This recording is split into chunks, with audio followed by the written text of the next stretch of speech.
Chapter 42-33. In fact, she was willing to accept the sacrifice because according to legend, if the sacrifice was completed, she would be able to become one with Yachi. She hoped that Yachi would kill her. However, Yachi did not return until the day of the sacrifice. On the day of the sacrificial ceremony, due to the lack of a Gemini witch, the despairing Sha Zhong was hung with a rope and thrown into the void. However, there was no room for mistakes in the ceremony. The one who killed Sha Zhong was not Yachi Zhong, but it still could not prevent the resentment in the void from erupting. Thus, a mistake in the ceremony led to the opening of the void, resulting in the moment of disaster.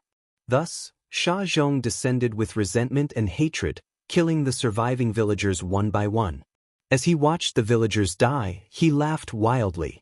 On the way out of the village, Yachi looked for food. By the time he returned, the village had already disappeared. Due to the seal of the void being completely removed, the resentful spirits in the destroyed village overflowed from the void. Once people breathed in the miasma, they would see the yellow springs and go crazy until they died.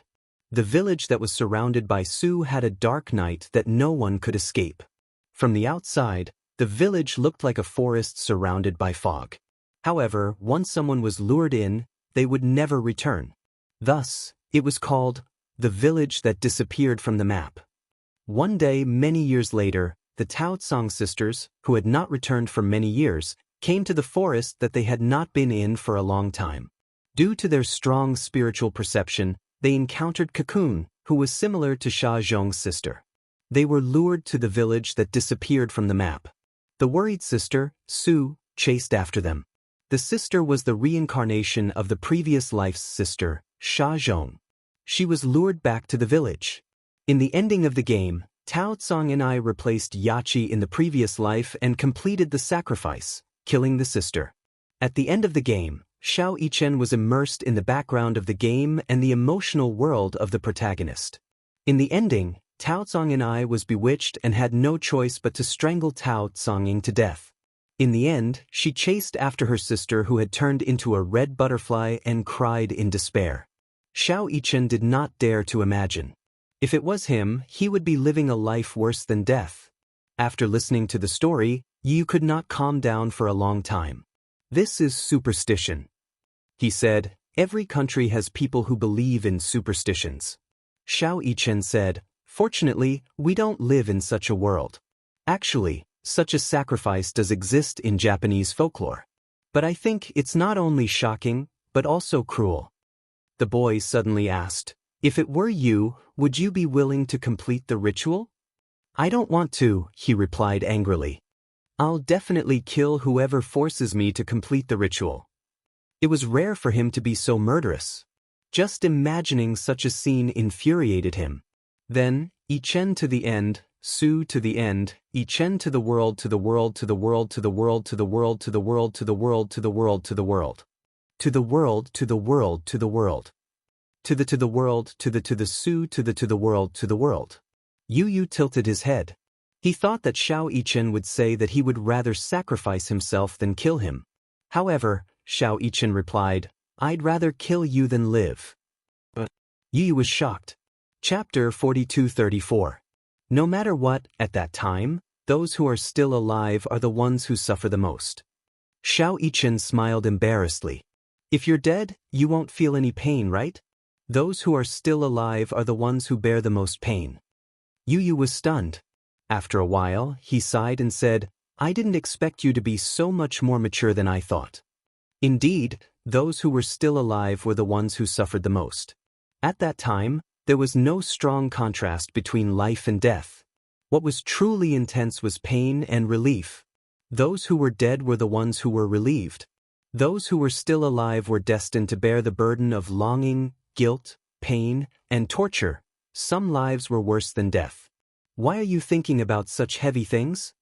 Xiao Yichen mumbled with a strange expression on his face. We're not really going to hold that kind of ceremony. Is there really telepathy between Geminis? I don't know. When Yu heard this, he couldn't help but be curious. What exactly is telepathy like? It's like being able to feel your pain, your joy, and when you're unhappy, I'll always be the first to know. When you're happy, I'm probably happier than you are. Xiao Yichen paused for a moment and said, I didn't believe in telepathy in the past. It wasn't until this magical thing happened to me that I started to believe in it. When I was young, I often had angina for no reason. I didn't know why. I had asked so many doctors, but they couldn't find a reason. No one knew why I had angina for no reason when my body was fine. At that time, Daddy was worried that I had a heart problem and kept an eye out for information on heart disease. Actually, my heart is fine. Is it because? It's because I can feel your pain. Xiao Yichen continued. When I was studying, I knew a teacher who had a twin brother. However, his brother passed away when he was in high school. I once asked him if there was really telepathy between Geminis. He suddenly shed tears right in front of me. That teacher told me about what happened in high school. At that time, he was rebellious and quarreled with his parents. His parents told him to go buy something, but he slammed the door and left. His younger brother saw that he was in a bad mood, so he tried to ask if he wanted him to buy something for him. Then he nodded and agreed. Then, Yu could guess the ending. Then something happened on the way there. Suddenly he felt a strong heartache. He didn't know why, but at that time, he realized that something had happened to his brother. So, he planned to go out to look for him. Just as he was looking for the key, he received a call from his uncle. He said that his brother had been in a car accident and his condition wasn't optimistic. He cried all the way to the hospital, but only saw his brother's body. Since then, he hasn't been able to recover for many years. The bond between the twins was much stronger than ordinary familial love. This was because twins were born from the same egg. It was another part of himself, the same body of flesh and blood, the same spirit. Chapter 42:35. Therefore, regardless of whether it was Yu or Xiao Yichen, the other party was an inseparable part of their lives. Xiao Yichen couldn't help but feel emotional. Suddenly, he hugged Yu tightly and sighed. Don't think too much. Sleep early. Don't worry, I'll be here with you. Yu was already exhausted, but he didn't want to fall asleep. He was afraid that if he fell asleep, he would have that nightmare again. Xiao Yichen gently patted his back and sighed. Don't think too much. You can't stay awake forever. You trust me. If anyone dares to hurt you, I definitely won't let them off. With his words, Yu felt an inexplicable sense of confidence. He responded with an and gently closed his eyes. When the first ray of sunlight shone through the window, Xiao Yichen opened his eyes slightly. However, he saw that the side of the bed was already empty. Yu, where did she go? Why did she wake up so early? Xiao Yichen muttered to himself. He flipped over and got out of bed. When he walked out of the room, he didn't know why, even though it was a familiar scene, the familiar furnishings gave him a strange feeling. Yu. He tried to call out, but there was no response. Mommy? Daddy? Xiao Yichen walked over and pushed open the door. The huge villa was cold and desolate. There wasn't a single trace of life in it. What's going on? Xiao Yichen became even more suspicious. Where did everyone go? He hurriedly ran to Yue Yao's room. As he shouted Yue Yao's name, he pushed open the door to Yue Yao's room. However, he couldn't help but look at the empty bedroom. The lonely crib was still there. On the bed were the handmade wind chimes that Xianxia had specially made for Yue Yao. When the morning breeze blew in, the wind chimes fluttered. However, in this dead silent room, there was a sense of desolation. Yue Yao. Xiao Yichen felt an inexplicable sense of uneasiness. He didn't know why, but he had a bad premonition. Suddenly, there was the sound of hurried footsteps outside the door. Xiao Yichen caught the subtle movement and pushed the door open. As he walked out of the door, he smelled a faint smell of blood. He frowned slightly, and his heart suddenly started racing. Yu. He called out again, but he heard a sudden sound from the kitchen. Dee-dee-da-da, dee-dee-da-da. There seemed to be the sound of water dripping on the floor. He slowly walked to the kitchen door, only to see Yu standing there alone. Yu's stiff back made him feel like a stranger for a moment. He had just opened his mouth when Yu's right hand suddenly loosened. Then, a fruit knife stained with blood fell to the ground. Little Yichen almost cried out in surprise. Yu turned around expressionlessly and looked at him coldly, his lips curving into an icy arc. If I can't have it, no one can have it. What are you doing? Xiao Yichen was instantly alerted. You're not Yu. Yu sneered and walked towards him. Sooner or later, this body will belong to me. When that time comes, Mommy will be mine. This house will be mine too. I don't want to lie in that cold world anymore. Chapter 42:36. Xiao Yichen was so shocked that he took several steps back. He clenched his fists and looked down at Xiao Yichen's wrist that was stained red with blood. Your hand. Xiao Yichen furrowed his brows tightly as a wave of anger surged in his heart. He rushed over anxiously and grabbed Xiao Yichen's collar. Gritting his teeth, he said, "This isn't your body. You don't have the right to touch it. Does your heart ache for it?" Yu raised his eyebrows and looked at Xiao Yichen up and down. His gaze was cold as ice. Then what right do you have to interfere in the matters between me and him? Who says that this body doesn't belong to me? Look, I can control it as I wish. As he said this, he grabbed Xiao Yichen's wrist. I can do whatever I want. No one can interfere with me. Since I'm destined not to have it, I'd rather destroy it than leave me behind. Yu pushed Xiao Yichen away forcefully with both hands.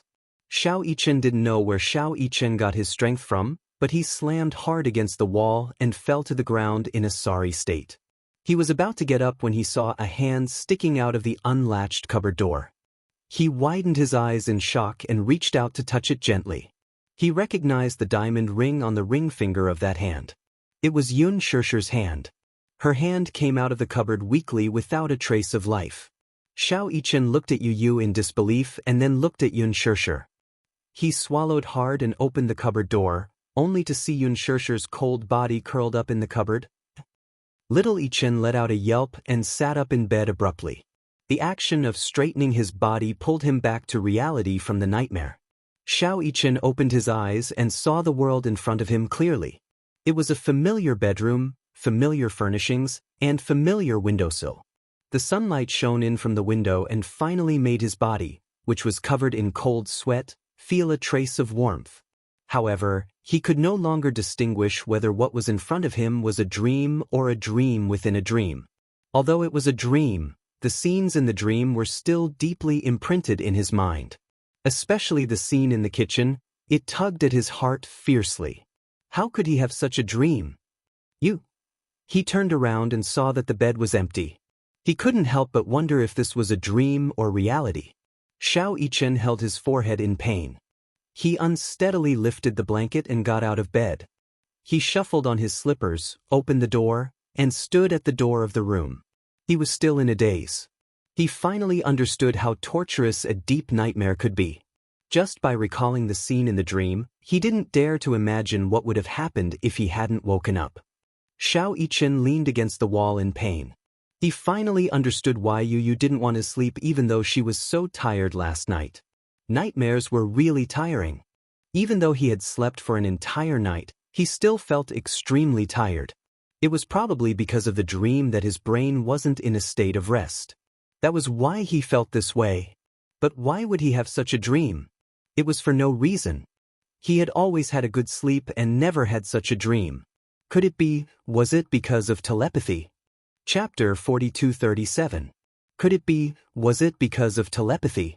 Could it be Gong Fan really wanted to betray Yu and invade Yu's body? Did he have such a dream because of telepathy? Xiao Yichen was full of doubts. That was because the dream just now was simply too realistic. Xiao Yichen clenched his fists in anger. However, if Gong Fan really dared to hurt Yu, he would never allow it to happen. Xiao Yichen walked out of the room and into the living room. He saw Yu sitting on the sofa with a cold expression. At that moment, Xiao Yichen recognized that this person was not Yu, but Gong Fan, who had disappeared for a long time. He could now easily tell the difference between Yu and Gong Fan. Why was it him?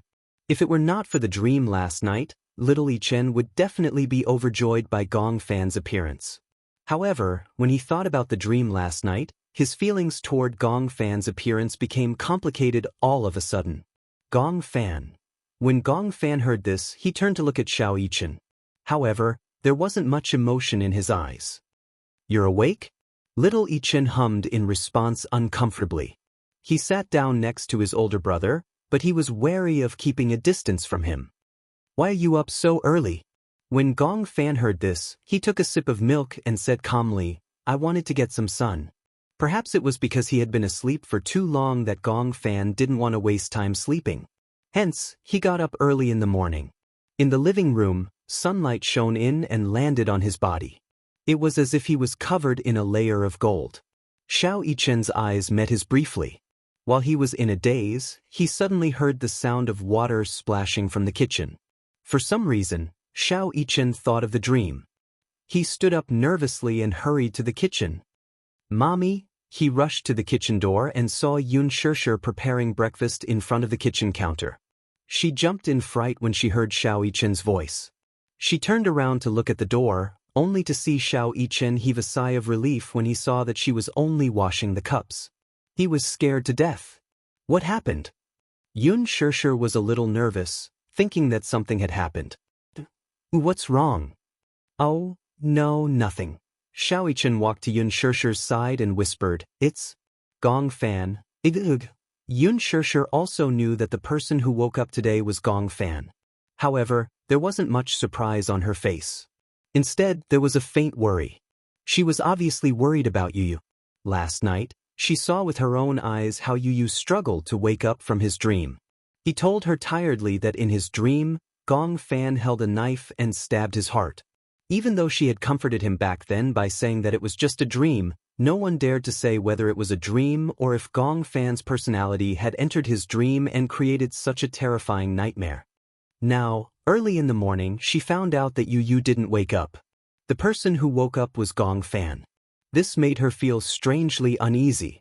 There was an invisible pressure between Yu and Gong Fan that was weighing on her heart. Chapter 4238. Mommy, yesterday Xiao Yichen pondered for a long time. He did not know how to tell Xianxia what had happened in his dream. Firstly, he was afraid that she would be worried. Secondly, he was afraid that such an unrealistic dream would give her a psychological hint. He suspected that everything in the dream must have something to do with Gong Fan. Could it be that Gong Fan really wanted to invade Yu's body? Was that why he had this dream? He had this dream because he had a telepathic connection with Yu. That was why he had this dream. Xiao Yichen was very worried. But would Gong Fan really do that? In order to invade Yu's body, he did not hesitate to hurt Yu. Whether it was him or Xianxia, they all welcomed and accepted him. The family got along very well. Even Yu was very tolerant of Gong Fan. How could he hurt Yu? Xiao Yichen could not believe it.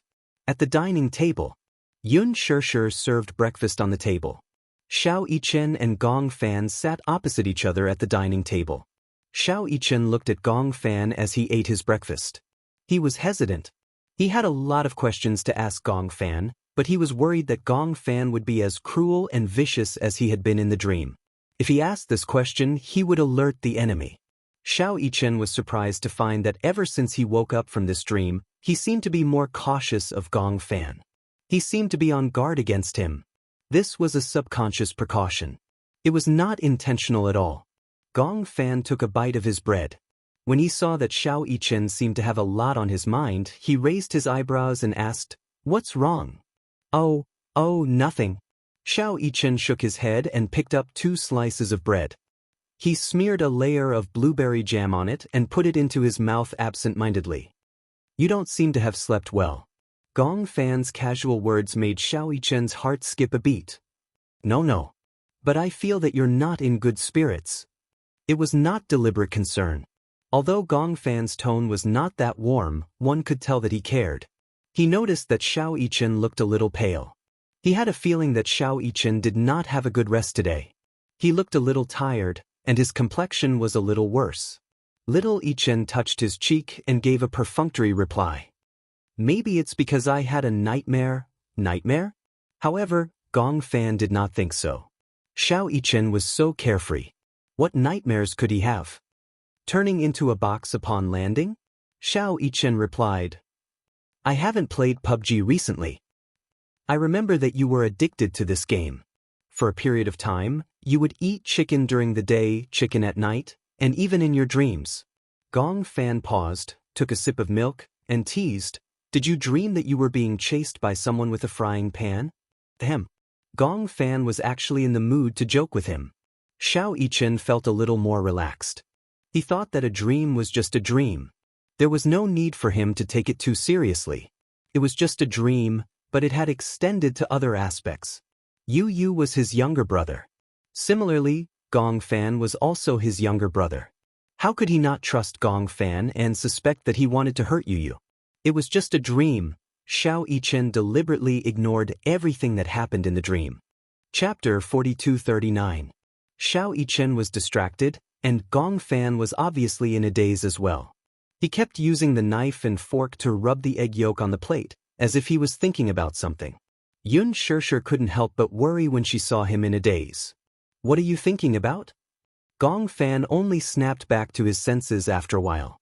He looked up at her and replied, "Oh, I feel a little unfamiliar. I feel like I've been asleep for a long time." Xiao Yichen smiled and said, "You're right. You've been asleep for a long time." Gong Fan frowned.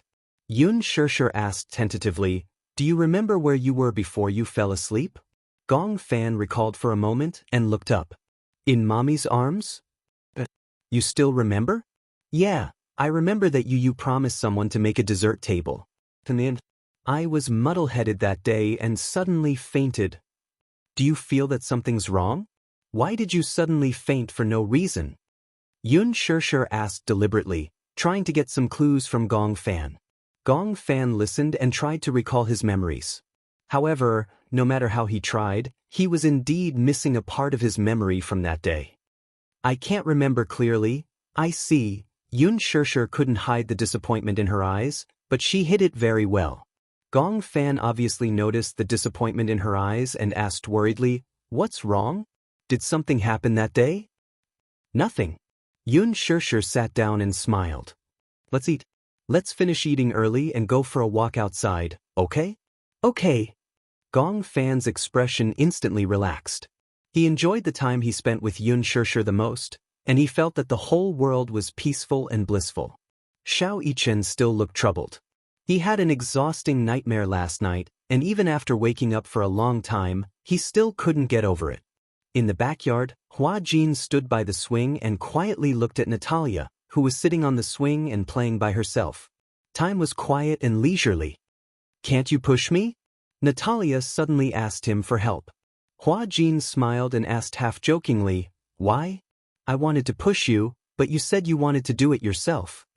"I want to swing higher, but after swinging for a long time, I can't get any higher." Hua Jin helplessly circled behind her and gave her a gentle push. "How about this height? If it's too high, what if we fly out?" Natalia shook her head like a rattle drum. No, I want to go higher." "Don't worry. I'll hold on tight." When Hua Jin heard this, he was also helpless, so he repeatedly reminded him, "You must hold on tight, otherwise, you will definitely fall and become stupid." Natalia nodded and held the rope. Hua Jin gave it a little push and the swing swung high. Natalia squinted her eyes and smiled excitedly. After the swing swung high, it gradually slowed down. After experiencing the excitement, Natalia settled down and sat on the swing, allowing the gentle breeze to caress her face. "When is Daddy coming back?" She abruptly blurted out this sentence. When Hua Jin heard this, he was stunned. He raised his eyebrows and asked, "Why? Do you miss Daddy?" "Yeah." Chapter 4240. "Didn't you just video call him a few days ago?" Hua Jin said again, "Daddy is so busy, he might not have time to come back." "Why don't you call him and ask when he will come back?" Natalia's eyes were wide open, and she looked expectant.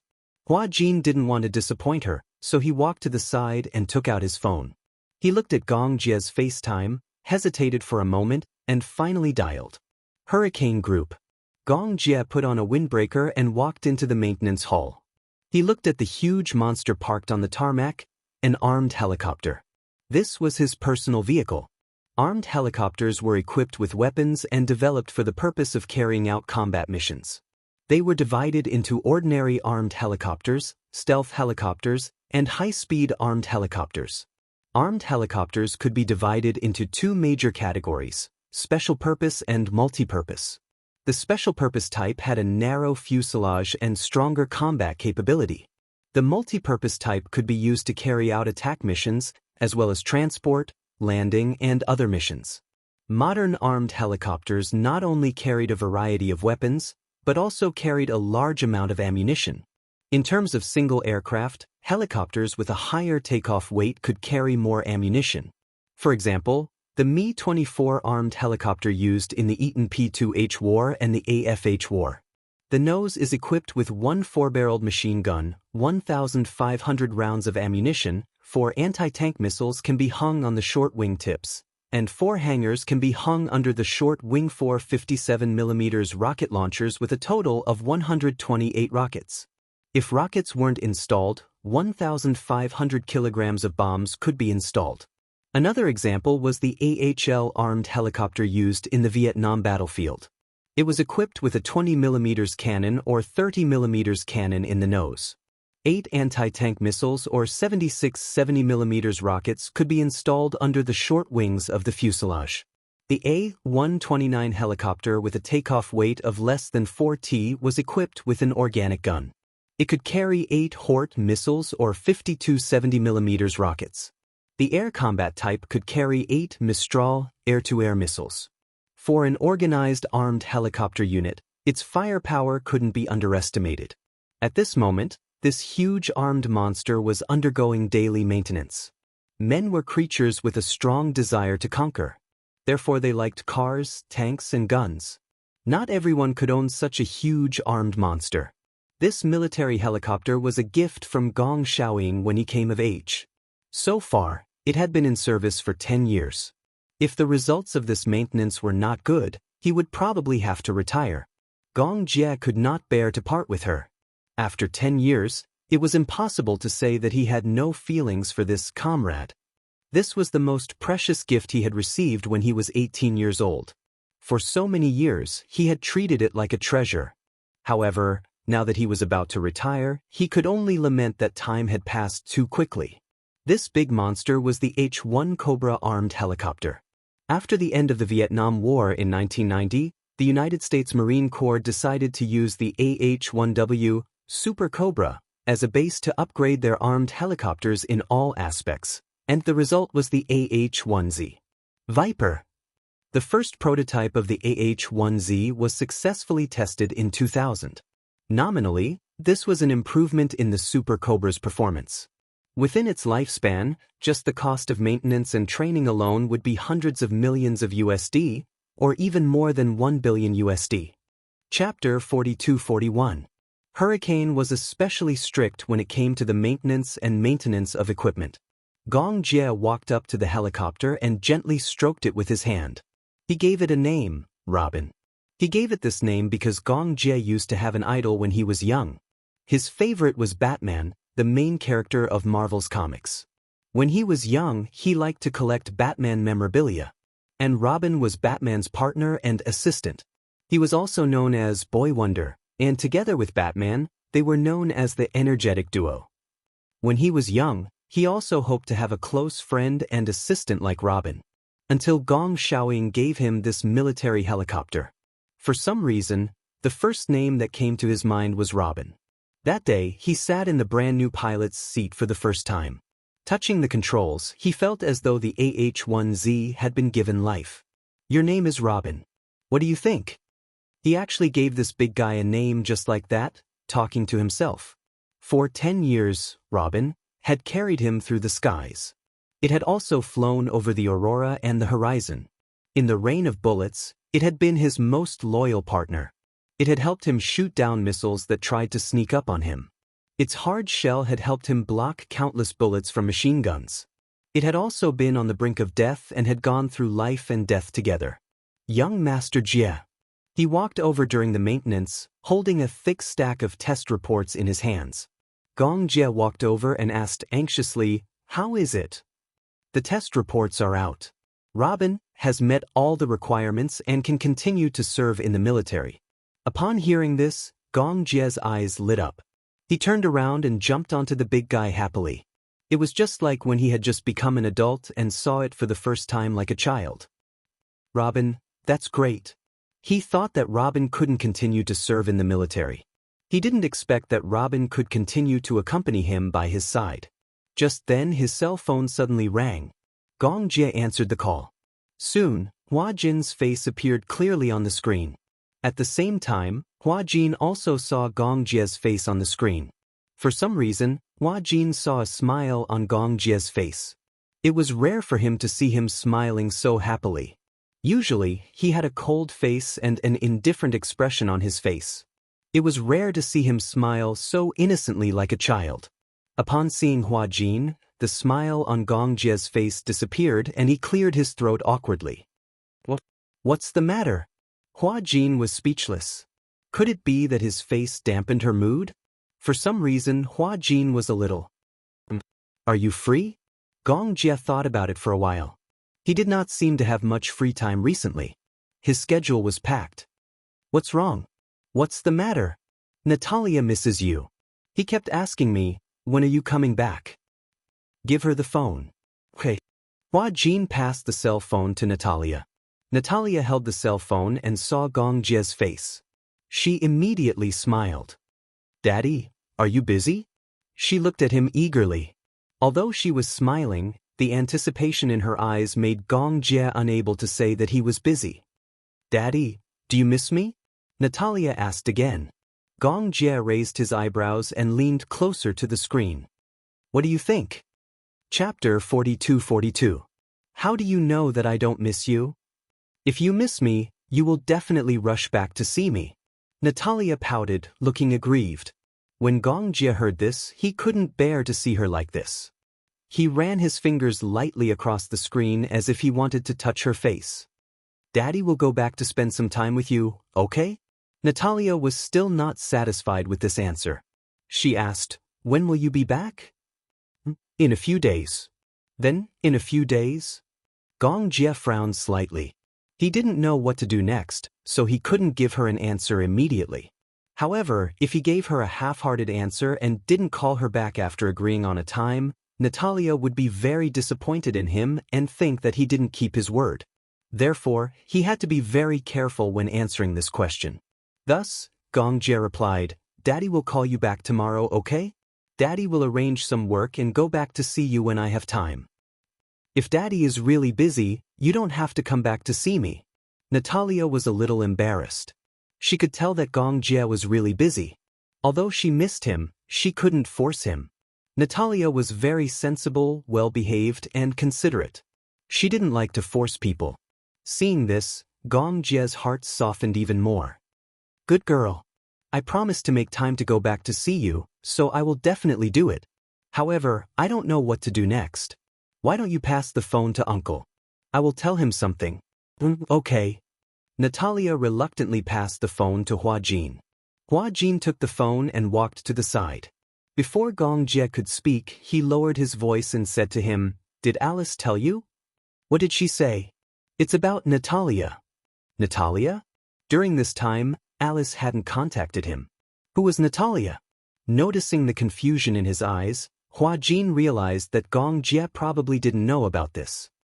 Alice suspects that Natalia's personality has already appeared. However, Alice said that Natalia's personality is very dangerous. She even knows how to hypnotize people. Therefore, Natalia is in danger. Danger? I might as well say that she is a dangerous person to us. She is like a ticking time bomb. We don't know when she will explode, but we don't know if she will explode.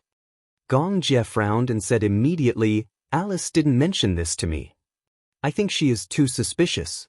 Hua Jin paused for a moment and said, I've been under a lot of pressure recently. It's not that I'm scared, but I'm worried that I won't be able to take good care of Natalia.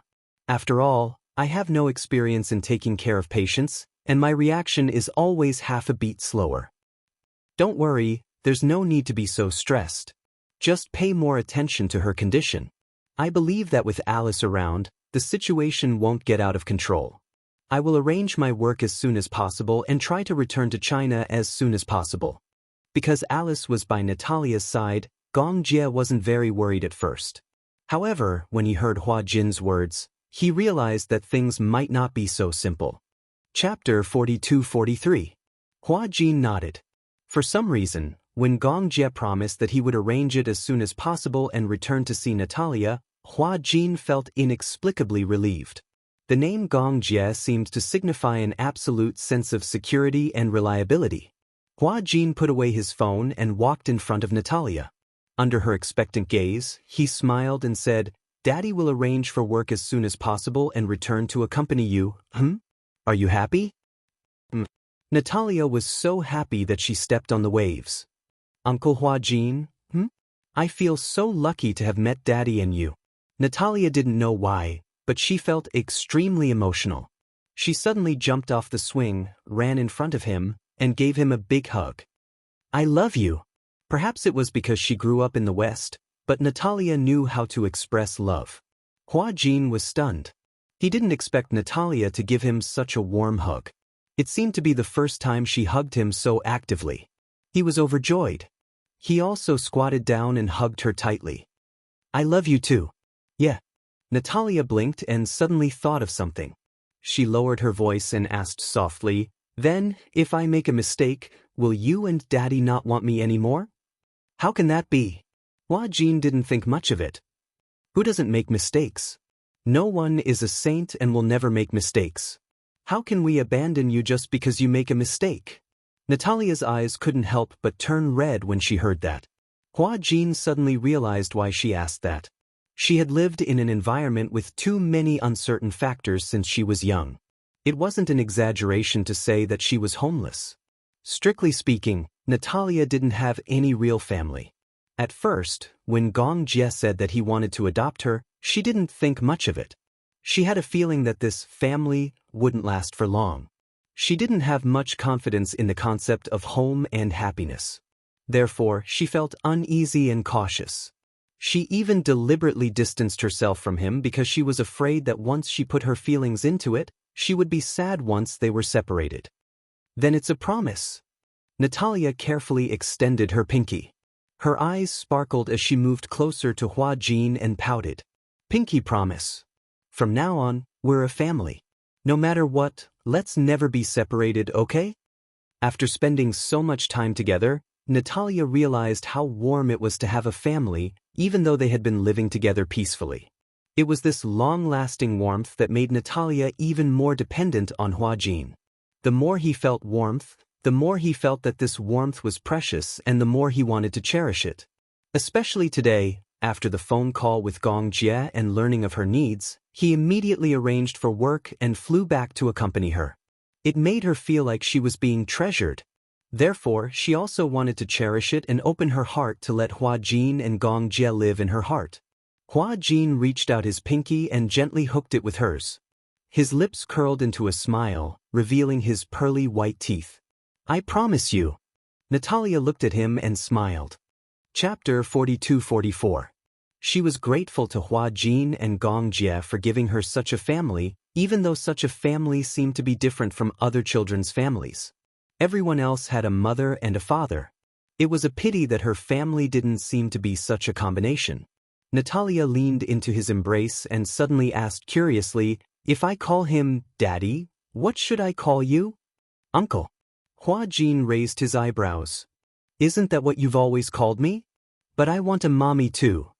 As Natalia said that, she suddenly smiled mischievously. She sized up Hua Jin and said sweetly, "How about I call you mommy?" "No." Hua Jin said awkwardly, "I'm a man. How can I call a man mommy? That's how you address a woman." "But you're prettier than most women." Natalia blinked, but her expression was sincere. Hua Jin was speechless. That he couldn't deny it. He was indeed prettier than most women. "But that's not a reason for you to call me mommy." Natalia didn't care. She kept calling him mommy. Hua Jin corrected her, but it didn't work. Finally, under Natalia's coaxing and pestering, he nodded. "You're not allowed to call me that outside." "Then what should I call you?" Hua Jin was also confused. "That's right."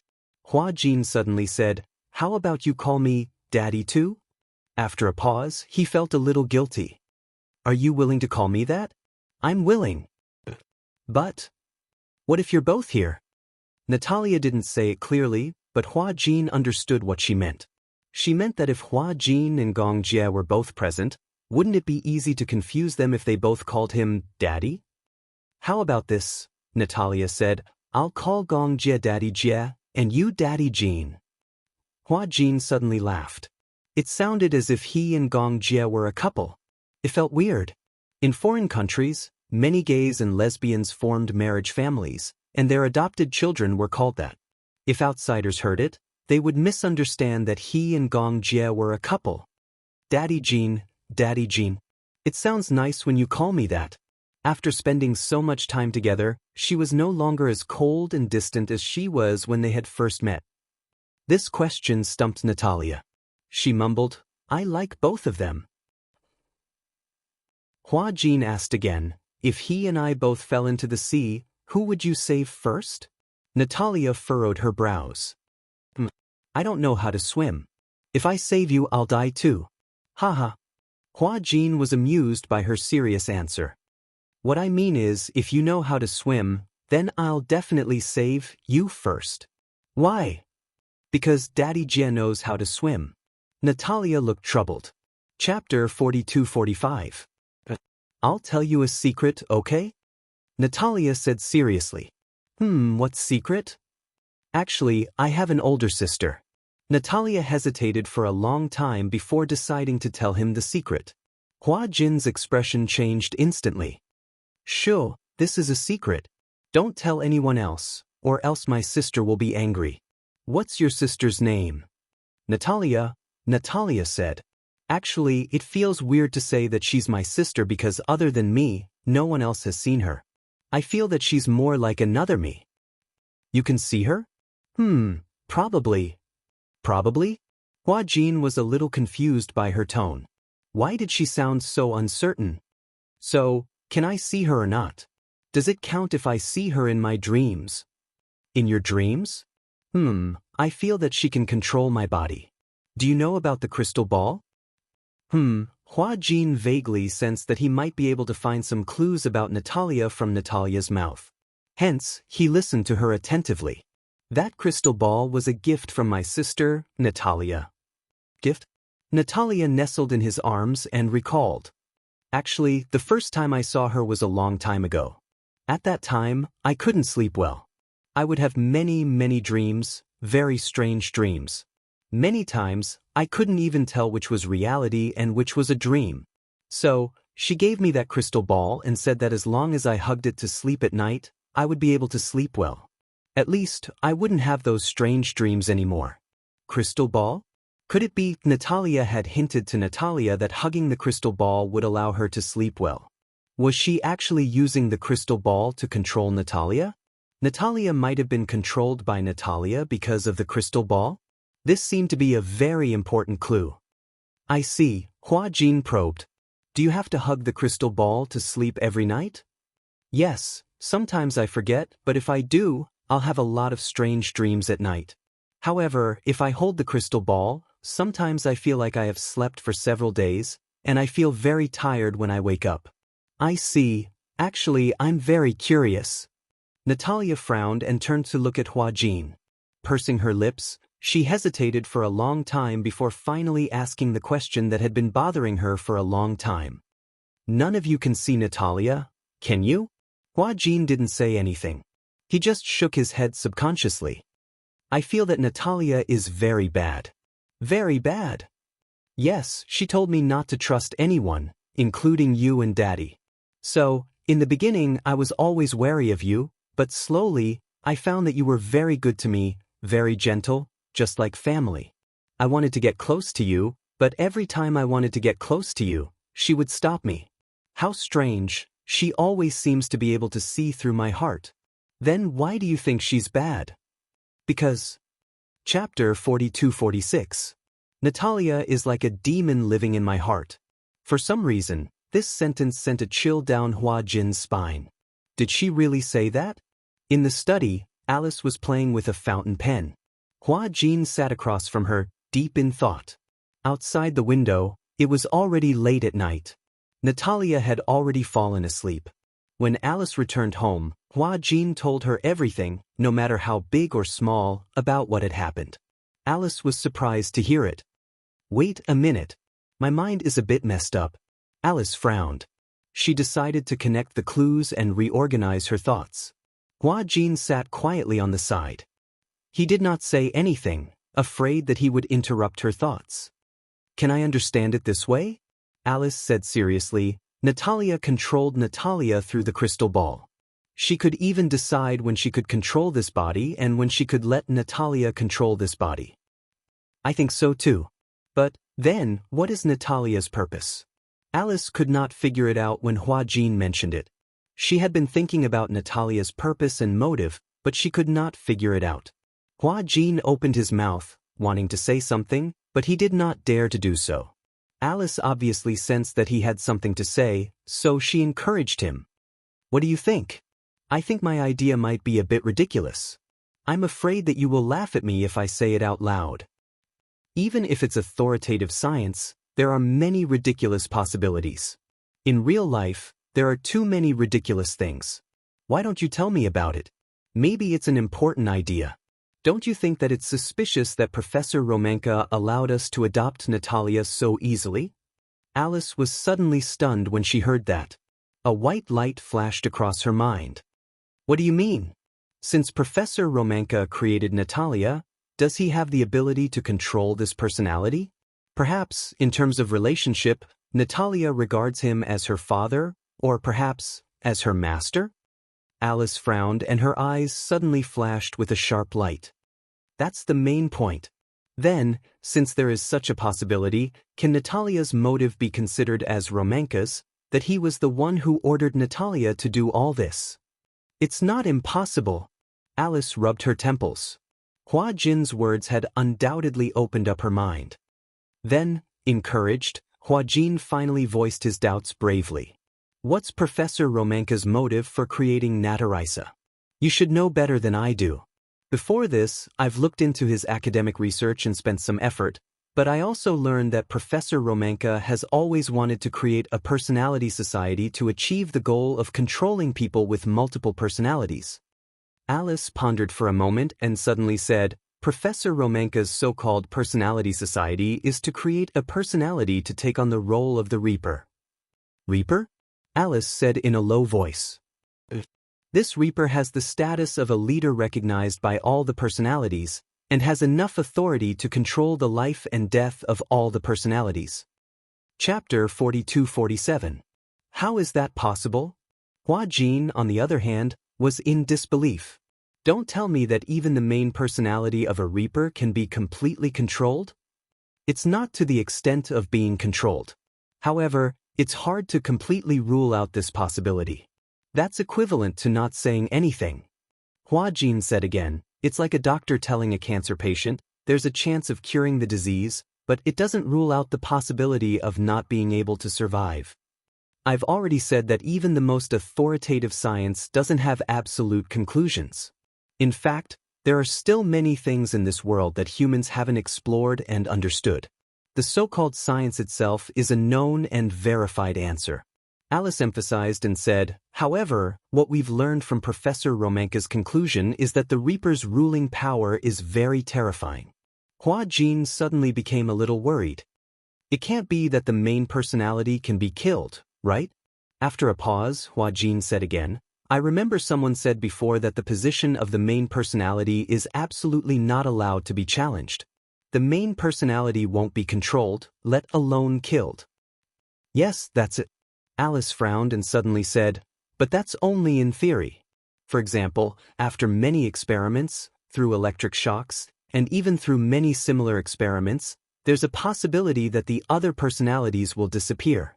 There's a more mysterious saying that these personalities are all driven to the land of exile. However, the world of dual personality and multiple personality is very complicated. After all, this kind of symptom is not like a fracture that can be determined through X-rays. It's very difficult for the outside world to find out what the world of these patients is like. You can't enter their mental world, so you can't find out what kind of earth-shaking changes are happening in their bodies. Then, you mean, Professor Romanka and I came up with the idea that the sanctioner couldn't kill the first personality, but in the illusion, the first personality was killed by the sanctioner in the dream. What if the sanctioner knew that he was already dead? The death of self-awareness is like a person in a vegetative state. He thinks he's awake, but he's actually still alive. He's just in a deep sleep, but he doesn't have the consciousness to wake up. Perhaps such a deep sleep is not far from death. Hua Jin was confused, but he finally understood what she meant.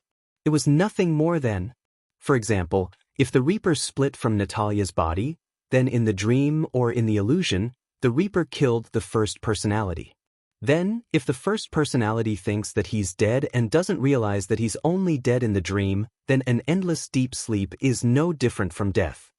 Do you know? Alice said seriously, if Gong Fan doesn't take the initiative to release Yu Yu in his consciousness, perhaps Yu Yu would still be trapped in the endless seal.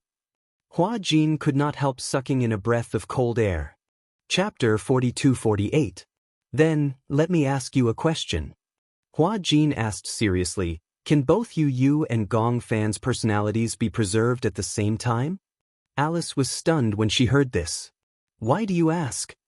You said that with Yu Yu's current body, bearing two personalities is a huge burden. His mental strength can't support it at all.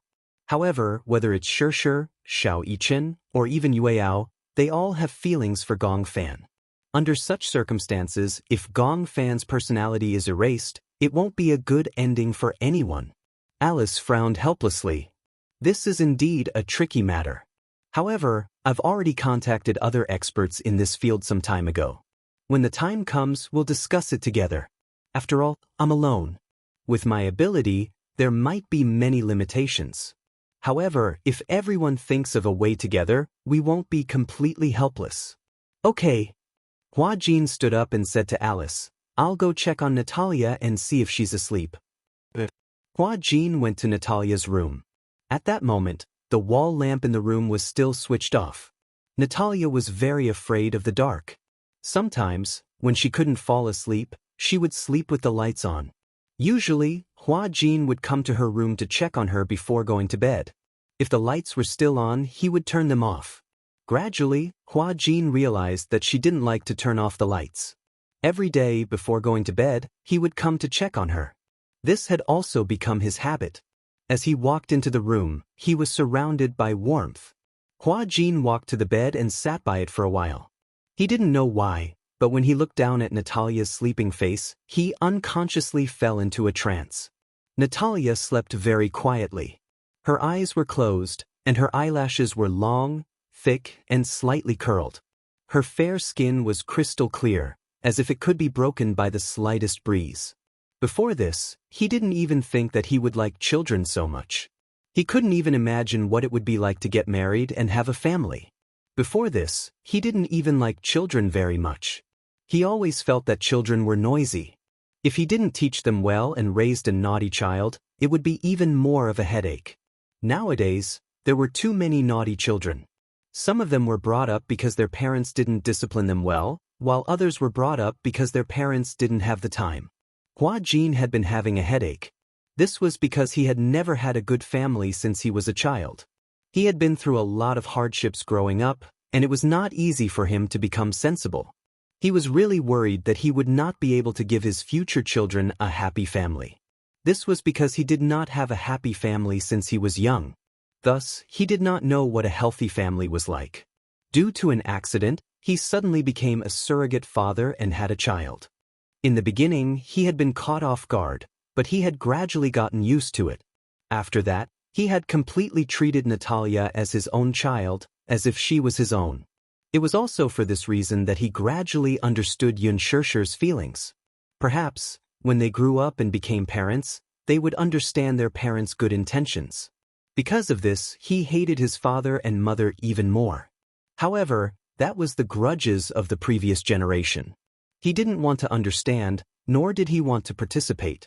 He only wanted to give Natalia a warm family as much as possible. That was all. Chapter 42-49. He only hoped that Natalia could grow up peacefully like other children and have a normal family. Hua Jin gently reached out and carefully touched her skin. When his fingertips touched her face, he accidentally brushed past her eyelashes. Even though she was asleep, the itchy mark made Natalia shiver. He quickly retracted his hand, afraid that he would wake her up. After making sure that she was fast asleep again, he smiled, lowered his head, and gently pecked her on the forehead. Then he got up, turned off the lights, and quietly walked out. On the bed, Natalia felt as if she was dreaming and felt the warm goodnight kiss. She couldn't help but curl her lips into a half-smile. At night, Gong Fan lay in bed and couldn't fall asleep for a long time. He didn't know why, but he was a little anxious. He looked at the time and saw that it was already very late. He was also very tired, but he didn't dare to sleep. He was afraid that if he fell asleep, he wouldn't be able to wake up again. His anxiety made him even less sleepy. Thus, after a few rounds of tossing and turning, he felt much more refreshed. He sat up a little and leaned against the bed. He turned to look at Xianxia and saw that he was already breathing evenly. It was obvious that he was dreaming. Gong Fan let out a soft sigh and got out of bed. He shuffled his slippers and put on a jacket. When he passed by the study table, he saw Xianxia's earphones and iPod on the table and picked them up. He put on the earphones, walked to the balcony, and turned on the music. The music was paused halfway, so when he pressed the play button, the music started to play. Looking back, you haven't gone far, his gaze will never change. Gong Fan was stunned. He didn't expect Xianxia to listen to such sad music. The music was all right, but the singing was sad and the lyrics were sad. It couldn't help but stir up one's emotions. Gong Fan walked to the swing and sat up gently. He casually kicked it, and the swing started to sway slowly. The night breeze was gentle, and it was a little cold. He straightened his clothes and looked up at the moon in the sky. Indistinctly, he heard a suppressed, sobbing sound. Gong Fan was shocked and shouted. He followed the sobbing sound and groped his way over. His footsteps were very light, so even when he walked to the other balcony, the sobbing did not stop because he was discovered. What should I do? Am I being too selfish? When Gong Fan heard Xianxia's choked voice, his heart skipped a beat. He stood rooted to the ground, not daring to move. The balcony of the master bedroom was separated by a wall. On the balcony, Xianxia leaned against the railing. She lowered her head and held her forehead in frustration. Wuxia comforted her tenderly. Don't think too much. If Yu sees you like this, she will feel even worse. What should I do? Xianxia sobbed and said sadly, I can't bear to part with Gong Fan. My heart aches for this child. He has been carrying so much on his shoulders since he was young. You must have noticed my reluctance and heartache for Gong Fan, so he shouldered everything by himself. And I can't do anything to help. Because of my selfishness, even though he is in so much pain, he can't bear to make a choice. He is worried that if he loses Gong Fan, I will be sad. Chapter 4250. She knew that she was the one who couldn't bear to part with Gong Fan. Yu could tell that she couldn't bear to part with him. That was why she had held on for so long. But now, she could tell that Yu's mental state was getting worse. Nightmares were endless. Nightmares destroyed one's willpower. Yu insisted that he was fine. She didn't even say a word of comfort. This wasn't something she wanted to see. She had imagined such a situation countless times. Yu and Gong Fan. She had to choose between them. But every time she thought of making a choice, she didn't dare to think about it anymore. It was this hesitation and indecisiveness that made Yu bear so much silently. There's no point in thinking so much now. I'm just thinking that whether it's Gong Fan or Yu, they are both our sons and we can't do without either of them. Maybe we don't have this condition now, but maybe in the future, in the near future, we will have this condition and you won't be in such a difficult position. When Xianxia heard this, she couldn't bear it anymore. Even if the body can bear it, the mind will never be able to bear it, right? If it were you, would you be willing to share a body with the other personality? Wuxia didn't say anything. Of course, he wasn't willing. It wasn't because he was selfish. It was because both personalities would suffer because of this. No one wanted to fall asleep tonight, only to wake up half a month later. Even if it was the same person, two personalities would never be able to fit together 100%. No matter how advanced the medical technology is, there's no way to save Yu and Gong Fan unless Gong Fan exists in another body. After a pause, Yun Shirshir calmed down a little. She gripped the railing tightly and said sadly, "I don't want Yu to interfere with his decision because of me." "You mean?" Yun Shirshir was silent for a long time. With tears in her eyes, she looked up at the hazy moon in the sky, but when she thought of the decision she had to make next, she closed her eyes sadly and cried. Yu is an independent person. He should have his own thoughts and shouldn't be unable to make a decision because of my concerns. So, she choked on her sobs for a long time. The broken words in her mouth could not be strung together into a coherent sentence. It was obvious how much pain she was in. Her back was stiff like a rock. "If I really have to make a decision," Yun Shirshir took a deep breath and said with difficulty, "For Yu, I also want to give up Gong Fan." Even though the words were suppressed, they still reached Gong Fan's ears very clearly. He leaned against the wall and opened his eyes weakly. After a long while, he finally came to his senses and his eyes turned red. "For Yu, I have to give up on Gong Fan?" It was just a few words, but they were sharper than the tip of a knife. They pierced his heart mercilessly. Gong Fan pursed his lips tightly and didn't say a word. He stood silently in the shadows and hid himself. It was only when Mu Yaja comforted Yun Shirshir and helped her back to the room that he finally found his breath. He finally took a step forward, but he almost stumbled and fell to the ground. Chapter 4251. He sat on the bed in a daze. At that moment, Xiao Yichen was still sleeping soundly on the bed. He looked at Xiao Yichen with sincere envy. He envied Xiao Yichen for having a peaceful world. He didn't have to worry about not being able to appear again. He also didn't have to feel guilty, sad, or disappointed about being abandoned. Yun Shirshir's words were obvious enough. For Yu, she was willing to give him up. In other words, if there was a medical method that could save Yu, she was willing to give him up. Between Yu and his Libra, she chose Yu. But what was wrong with that? After all, her feelings for Yu were not something he could compare to. But it was unfair. It was unfair. In fact, he had appeared a long time ago in this body. It was just that Gong Fan felt indignant, but helpless. Even so, even if he knew it was unfair, what could he fight for? He couldn't win. Gong Fan suddenly felt very sad. The thing that he had been afraid of had finally happened. He had always felt uneasy and insecure. Even if Yun Shirshir tried her best to give him a sense of security, he still didn't feel safe. Now that he heard Yun Shirshir's decision with his own ears, Gong Fan's entire world collapsed. He lay down on the bed and looked at the ceiling in a daze. His tears gradually stopped, but that kind of sadness was not something that tears could express. His heart was full of tears, but they couldn't flow anymore. The next day, Xiao Yichen realized that Gong Fan was depressed. He sat alone in a corner and ignored everyone who called him. It was just like when Gong Fan returned to the Mu family. He was cold and distant. No matter how patiently Yun Shirshir talked to him, he either turned around and walked away or pretended not to hear her. Yun Shirshir didn't know what had happened to make Gong Fan treat her so coldly. Xiao Yichen was also very surprised. Why did Gong Fan's attitude toward his family suddenly become so cold? For the next few days, Gong Fan was like this. Xiao Yichen could not hold it in any longer. He pulled Gong Fan into the room, and his cheeky smile was replaced by a serious expression. "What's wrong with you recently?" Gong Fan broke free from his restraints and glanced at him coldly. There was no emotion in his eyes. Since she had already given up on him, she might as well be cold to the end.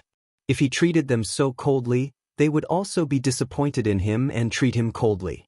In this way, if the day of separation really came, no matter who it was, they wouldn't be reluctant to leave and wouldn't feel sad. That was what he thought. However, his aloof attitude had undoubtedly infuriated little Yichen. "Why aren't you talking?" He was a little annoyed. "Didn't you say that no matter what happened, you would never make mommy angry or sad? But look at what you've been doing these past few days.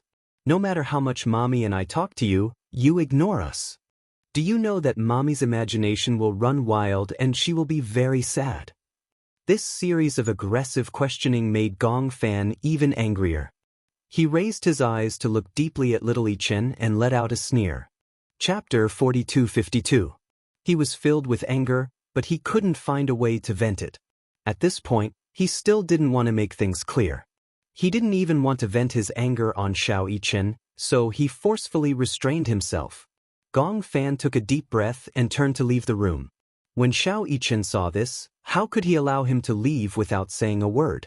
Hence, he hurriedly reached out to grab him. You haven't answered me. Gong Fan returned to his senses expressionlessly and asked disapprovingly, Answer? What kind of answer do you want? When Xianxia saw that his expression was still as cold as ice, he felt helpless. What's wrong with you? I just regret it. Regret? I shouldn't have come back in the first place, and I definitely shouldn't have let you wake up. That way, I could have occupied this body without any worries and wouldn't have to worry about competing with anyone. As he said this, Gong Fan angrily flung his hand away. He naturally thought that Xianxia would naturally be on the same side as Xianxia. He would probably choose to give up on him too. After all, compared to him, he would definitely prefer Yu. Xianxia was probably one of the people who had given up on him, just like Xianxia. As for him, he wasn't needed. What else was there to say to him? Gong Fan said resolutely, What I regret the most is treating you as my family. After saying this, he ignored the petrified Gong Fan and left indifferently. Xianxia stood rooted to the ground for a long time, trembling in disbelief. He was angry that Gong Fan had let down his mommy's love. Mommy doted on him so much, but he had actually said such cruel words. Xianxia didn't know what Gong Fan had experienced. He didn't even know that Gong Fan had eavesdropped on the conversation between Xianxia and Wuxia yesterday. Hence, he only thought that Gong Fan had thoughts of betrayal. Was he planning to betray Yu and monopolize her body? Xianxia reacted and quickly chased after him. Before Gong Fan could go far, he rushed forward and grabbed his wrist. He shouted sternly, You're not allowed to leave. Speak clearly. Gong Fan was also stunned. He had never seen such a furious Xianxia. He was like an enraged tyrannosaurus, glaring at him like a tiger eyeing its prey. I won't allow you to betray Mommy and Yu. When Xianxia heard Xianxia's shout, she anxiously walked over with Yueyao in her arms. However, when she saw the two of them confronting each other, her eyes widened in shock. What happened? She asked, completely unaware of what had happened between the two of them. Xianxia turned around. When he saw that it was Xianxia, he snapped out of his rage and regained some rationality. Mommy, what happened? Xianxia asked in surprise. Why did the two of them quarrel? Xianxia would never quarrel with Yu, much less with Gong Fan. From what he knew, Yu and Gong Fan were both his younger brothers, and he was the older brother. Hence, he thought that he had to give in to his two younger brothers and never quarrel with them. It was extremely rare for her to see Xianxia so angry, and she had never seen him so angry with anyone. What happened? Chapter 4253. Hence, when she saw Xianxia flaring up at Gong Fan, she became even angrier and was determined to get to the bottom of the matter. However, in Gong Fan's eyes, this was undoubtedly charity. Xianxia turned his face away awkwardly and refused to say anything. He didn't want Mommy to be disappointed in Gong Fan. If Mommy heard those words, she would definitely be very sad. Xianxia was considerate and thus didn't want to say anything. Xianxia looked at Gong Fan again, but he turned his face away expressionlessly and looked coldly at the ground. Even though he was looking at the cold ground, he didn't want to look at her. What's wrong, Xiao Fan? Xianxia was a little confused. Looking at the two children turning their heads angrily without looking at each other, she didn't know what to do. Why was he treating her so coldly for no reason? Could it be that the children were more sensitive and realized that she had already made a decision in her heart? Mommy, don't talk to him anymore. Xianxia snorted and said, I don't like him. I still like Yu the most. Yu is obedient, and gentle. He will never make Mommy sad. What's wrong with him? Nothing. Xiao Yichen still refused to say. Yun Shishir was anxious. The more he refused to say, the more she felt that the matter was serious. Gong Fan didn't say anything and turned to leave. Yun Shishir called out to him and walked in front of him. She held his shoulders and said uneasily, "What's wrong with you? Why do I feel that you've been gloomy since early in the morning, as if you have a lot on your mind? What happened? Why don't you tell mommy?" Gong Fan finally looked at her, but at that moment, his eyes were filled with disappointment. He didn't know why, but he felt an inexplicable surge of emotions. He clenched his fists and held back his sobs. Pretending to be calm, he asked, "If there comes a day when mommy has to choose between you and me, I think mommy must have made a choice." Yun Shishir was stunned when she heard that. She did not know why Gong Fan suddenly said that, but could it be that they had a telepathic reaction? Last night, because of her uneasiness and guilt, she couldn't get a good night's sleep. The next day, until Mu Yazhou went to work, even though her eyes were closed, she wasn't in the mood to sleep. Uneasiness and guilt attacked her fiercely. She could even imagine how desperate this child who had wholeheartedly believed in her must have felt when she gave up on Gong Fan. When she thought of this, she felt as if her heart was being stabbed. However, even if she was reluctant, she had to make such a decision. However, for some unknown reason, why did Gong Fan also sense this matter?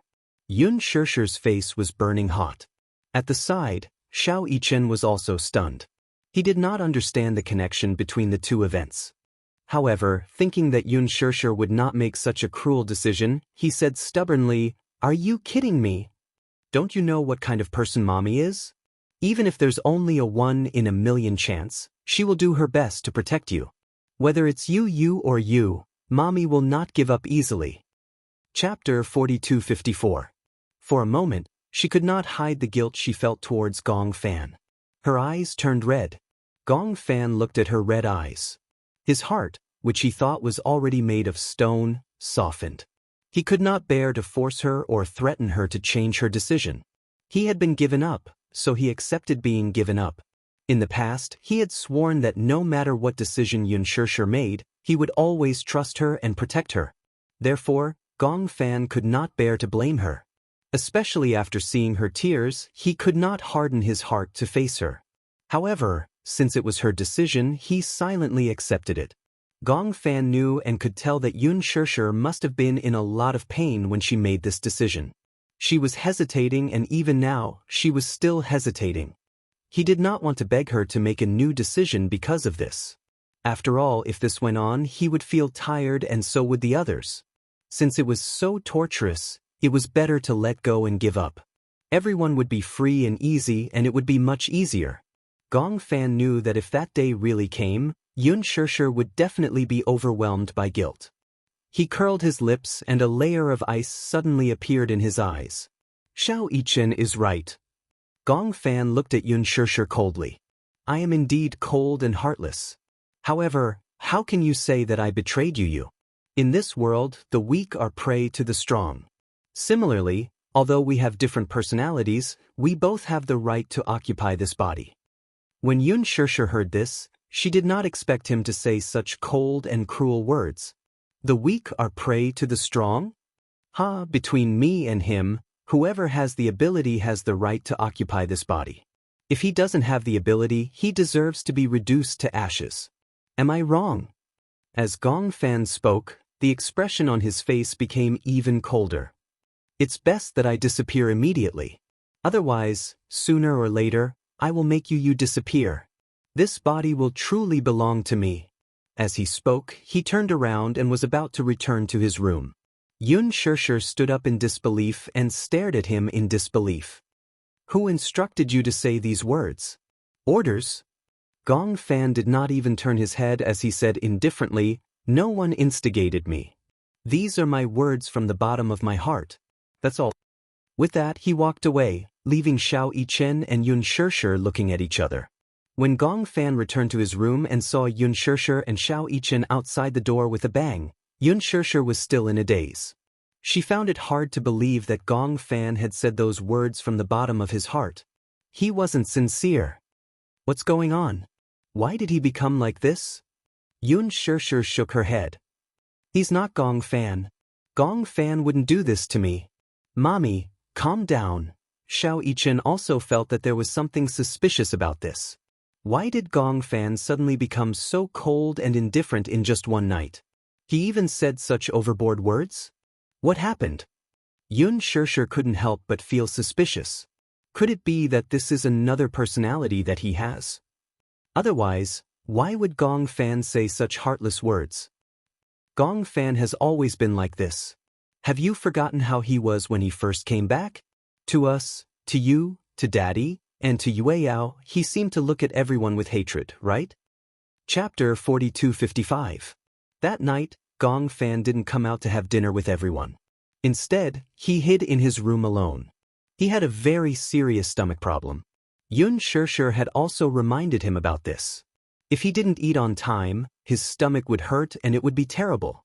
However, Gong Fan didn't want to come out. He locked himself in the dark room and curled up on the bed. He missed dinner time and his stomach was indeed in so much pain that it started to twitch. He clutched his stomach tightly, feeling cold all over. If he really decided to leave, since Yun Shirshir had decided to give up on him, then he shouldn't be reluctant to leave.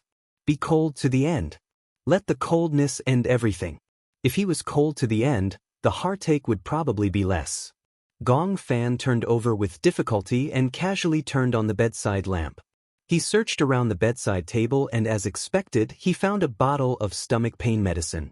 Without the medicine, he chewed and swallowed the dregs.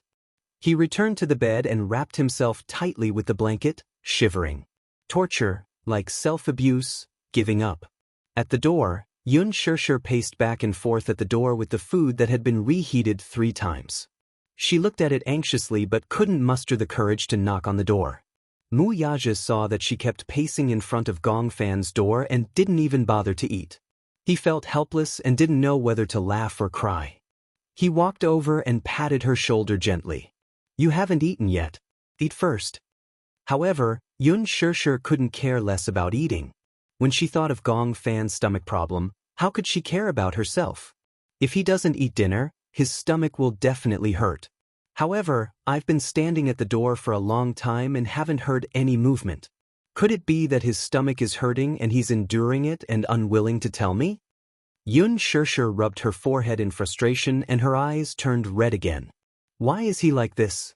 He was fine yesterday, but he suddenly changed today. I was caught off guard. As she said this, she tried to knock on the door again and said gently, Are you there? Gong Fan, come out and eat, okay? Mommy made your favorite century egg and lean meat porridge. If you don't have an appetite, eat a little to fill your stomach. After a while, there was still no response from the other side of the door. Yun Shirshir bit her lip, her heart aching. Xiao Yichen couldn't take it anymore. He pushed Yun Shirshir aside and slammed the door with his fist. Gong Fan, come out and eat. Do you hear me? He couldn't bear to see Yun Shirshir being wronged like this, especially when she had brought out her sincerity, yet he had abandoned her.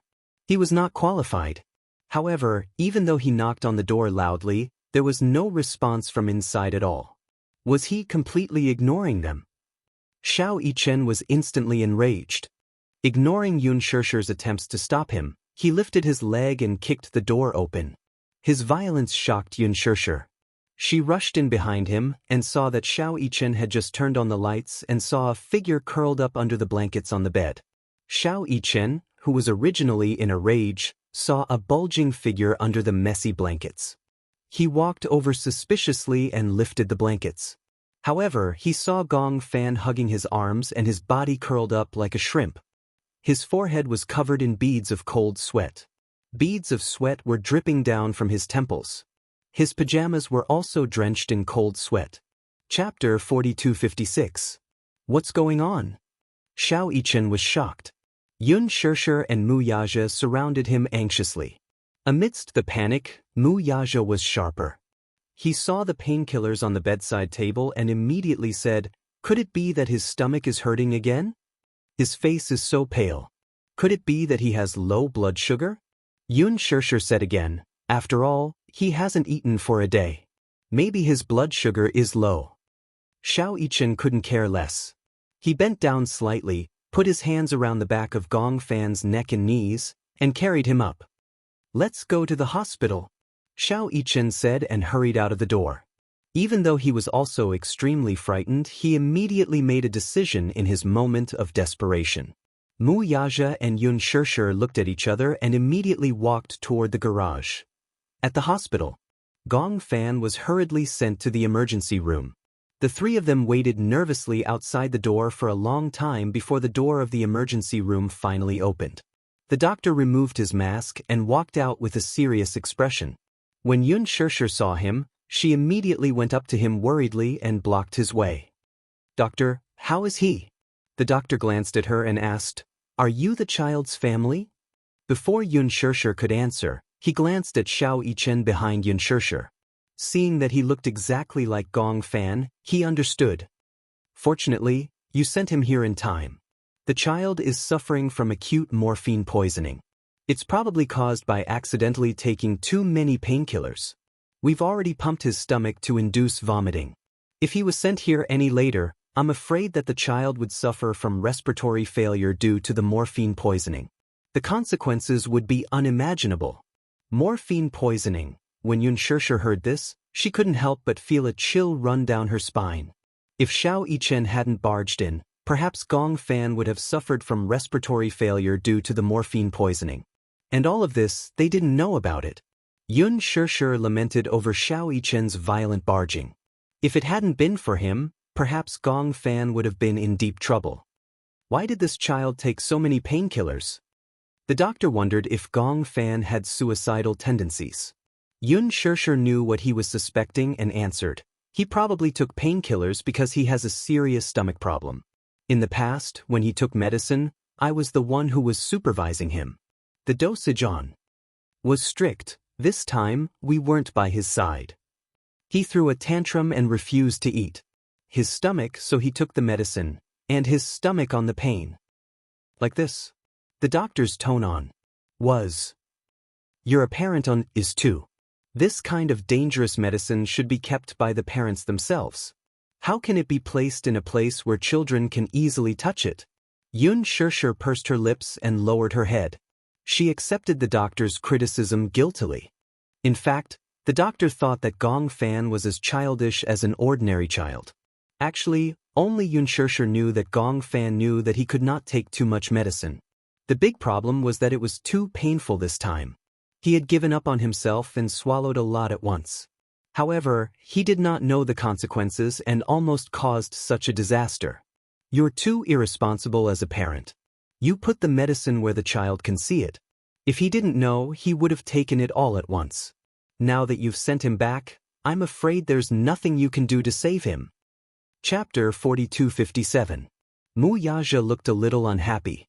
When he saw Yun Shirshir lowering her head and apologizing sincerely, he couldn't help but feel sorry for her and pulled her into his arms. "We'll be careful next time. How's the child?" He quickly changed the topic. The doctor stopped there and heaved a sigh of relief. "He's been saved, but he has to be hospitalized for a few days. This child doesn't seem to have a good constitution and needs to be taken care of carefully. He'll be transferred to the ward soon. You guys can watch over him in the ward." Soon, Gong Fan was pushed out of the emergency room and transferred to the intensive care unit. Yun Shirshir came to the ward and saw Gong Fan lying on the bed with a pale face. There was no trace of blood on his face. His eyes were tightly shut and his hands were slightly curled. He was motionless and lifeless. Just by looking at it, she felt as if a knife was being twisted in her heart. How did he become like this? Yun Shirshir casually pulled a stool by the bed and sat down. Her heart ached as she held Gong Fan's cold hand. In his coma, Gong Fan seemed to realize this warm touch and couldn't help but hold her hand, unwilling to let go of this warmth. Yun Shirshir's heart ached even more. How did he become like this? What exactly happened to Gong Fan's body? Mu Yaja and Xiao Yichen stood at the door, not daring to disturb her. Now, Gong Fan was on an 4-drip and Yun Shirshir was guarding him without moving. When Xiao Yichen saw this, he said to Mu Yaja, "Tonight, I'll stay here and watch over brother. Daddy, do you want to go home first? You have to wake up early tomorrow morning." "How can I go to work in peace in this situation?" Mu Yaja laughed helplessly. Even though he usually looked deep and didn't seem to care much about Gong Fan, he was still his son after all. It was just that compared to a mother's love, a father's love had always been as deep as a mountain. He said, "I've applied for leave tomorrow. Today, I'll stay in the ward to accompany you. Why don't I send you back and rest early?" Xianxia frowned and said honestly, "I can't sleep peacefully with little brother like this." "Then stay here and accompany them." Wuxia patted his head. "Go and get some hot water." "Oh, got it." Xianxia briskly picked up 2 bottles of hot water and walked to the boiling room. Wuxia walked over to Xianxia's side, gently held her shoulders, and squeezed them. Xianxia looked up at him. "Don't worry. Since the doctor said that he'll be fine, there's nothing to worry about. I keep having the feeling that he has something on his mind, but he doesn't tell me." After Wuxia heard this, he suddenly lowered his voice and asked, "Could it be that he accidentally heard the conversation outside yesterday?" Xianxia turned pale with fright. "How is that possible? Other than that, I can't think of any other possibilities. Perhaps he couldn't sleep in the middle of the night and accidentally overheard our conversation in the back garden. Who knows? Could it be?" Xianxia couldn't help but shudder at the thought of it. If Gong Fan heard this, then he would definitely be bitterly disappointed. If he were in Gong Fan's shoes and heard that he had been abandoned, he would feel especially upset. If that was really the case, she wouldn't be surprised by Gong Fan's abnormal behavior today. Chapter 4258. When Gong Jie returned to China, it was already 1 o'clock in the morning. It was a full 10 hours of time difference, but he had already gotten used to it. The villa had a large private helipad specially reserved for helicopters. However, this helipad was very close to the villa. Gong Jie thought that if the helicopter landed directly on this helipad, the loud noise would definitely wake Natalia up. At this time, she might have already fallen asleep. Hence, he parked the helicopter at the helipad of another hotel and drove to the villa. Hua Jin was already asleep. In the middle of the night, his phone suddenly rang.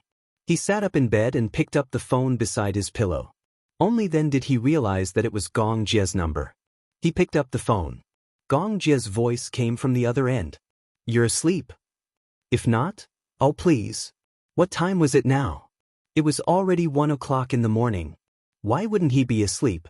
"It's so late. What's the matter?" Gong Jie said, "I'm here." "Where are you?" "I'm home." "Then why don't you just come up?" Hua Jin silently rolled his eyes. However, Gong Jie said awkwardly, "I'm lost." Hua Jin's eyes widened as if he had heard a fairy tale. "Lost?" "Yes, I came in from the back garden, but I got lost in the garden." When Hua Jin heard this, he couldn't help but feel cold. Indeed, the interior area of this villa was already astonishingly large. The complimentary garden area alone covered an area of more than 20 acres. In addition to the intricate garden structure and the lush shadows of the trees, Hua Jin had once lost his way in the garden. "How did you come in from the back garden?" "The garage is in the back garden." Gong Jie gradually lost his patience and his voice became deeper. "Come and pick me up." After that, he hung up the phone. Hua Jin let out a long sigh. Gong Jie had returned to visit Natalia. It seemed that, at least for the time being, he wouldn't be able to have a peaceful day. Hua Jin stood up, walked to the back door, and turned on the lights in the back garden in advance. He couldn't figure out the intricate route for a long time, but if the lights in the back garden were on, it would be of great help in finding the path. "Can you hear where my voice is coming from?" "I heard you." "Then do you see a huge stone sculpture here?" "I saw it." "Yes, just walk in this direction and you'll be able to walk out." The huge back garden was like a huge garden maze at night. If one was not careful, it would be easy to get lost. Hua Jin rarely came to the back garden. Natalia, on the other hand, liked to wander around the back garden. This place was almost her world. The swing, the garden, the stone sculptures. This place was her little world. Gong Jie, on the other hand, was an out-and-out clown. He actually got lost in the backyard. After a while, Hua Jin finally heard Gong Jie's footsteps gradually approaching. He looked in the direction of the footsteps. Through the layers of shadows of the trees, he finally caught a glimpse of Gong Jie's figure shuttling through the garden. Hua Jin immediately went up to him. Here, this is the exit. He went over and unexpectedly bumped into Gong Jie, who was full of hostility. After searching the back garden for so long, his patience was basically exhausted. Chapter 4259. Hua Jin tried his best to hold back his laughter and pretended to be calm as he said, "This is the villa you bought." Gong Jie snorted when he heard that. The real estate consultant didn't say that this would be a backyard where people would get lost. He thought that he was going around in circles. No matter how he walked, it would be the same. In the end, he would definitely return to the starting point. If Hua Jin hadn't turned on the lights, he would have been searching here for an entire night. Hua Jin sighed. "Why did you come back so late?" "It takes more than 10 hours to fly from Hurricane to here. We also have to transfer to a helicopter." "Why?" "My plane can't land here. I don't have permission to land." With that, Gong Jie asked again, "What about Natalia? Is she asleep?"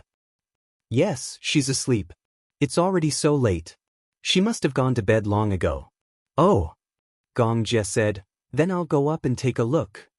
"Do you still remember which row and which room her room is in?" Gong Jie was stumped by the question. In that case, it seemed that he really didn't remember. He had bought this villa for Hua Jin and Natalia. It had to be said that it was really big. Not only did it occupy a lot of space and a backyard, but the entire villa was also very big. It was like a century-old manor. It was said that this villa was the king of villas in this area. It was even more impressive than Yun Shanshi, which was under Mu Yaja's name. When Yun Shanshi came to visit for the first time, she was very envious. She had never seen such a big villa before. Only someone as rich as Gong Jie could buy it with his eyes closed. He didn't feel anything at all. Gong Jie was used to living in big places. The land that the Gong family occupied could no longer be measured by square meters. It was a magnificent castle, and it was also a supermansion that was one of a kind in the world. Gong Jie and Hua Jin walked up the stairs one after another. Hua Jin led him to Natalia's room.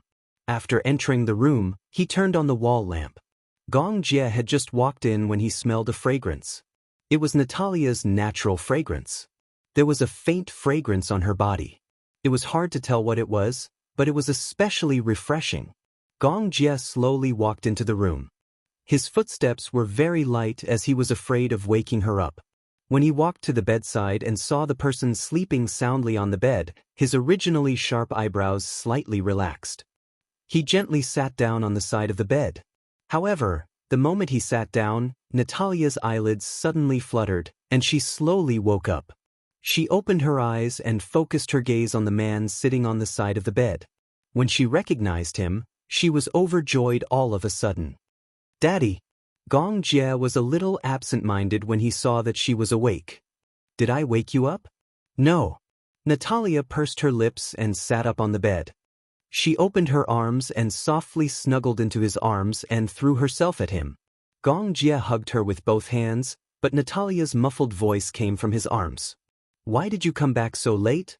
Hua Jin had told her that Gong Jie would be back soon. When Natalia found out that he would be back, she waited day after day, but he didn't come back. She couldn't help but feel a little disheartened. That night, she slept absent-mindedly. She was afraid that after she fell asleep, Gong Jie would return and she wouldn't be able to welcome him immediately. For a child, welcoming the return of a family member was a ritual.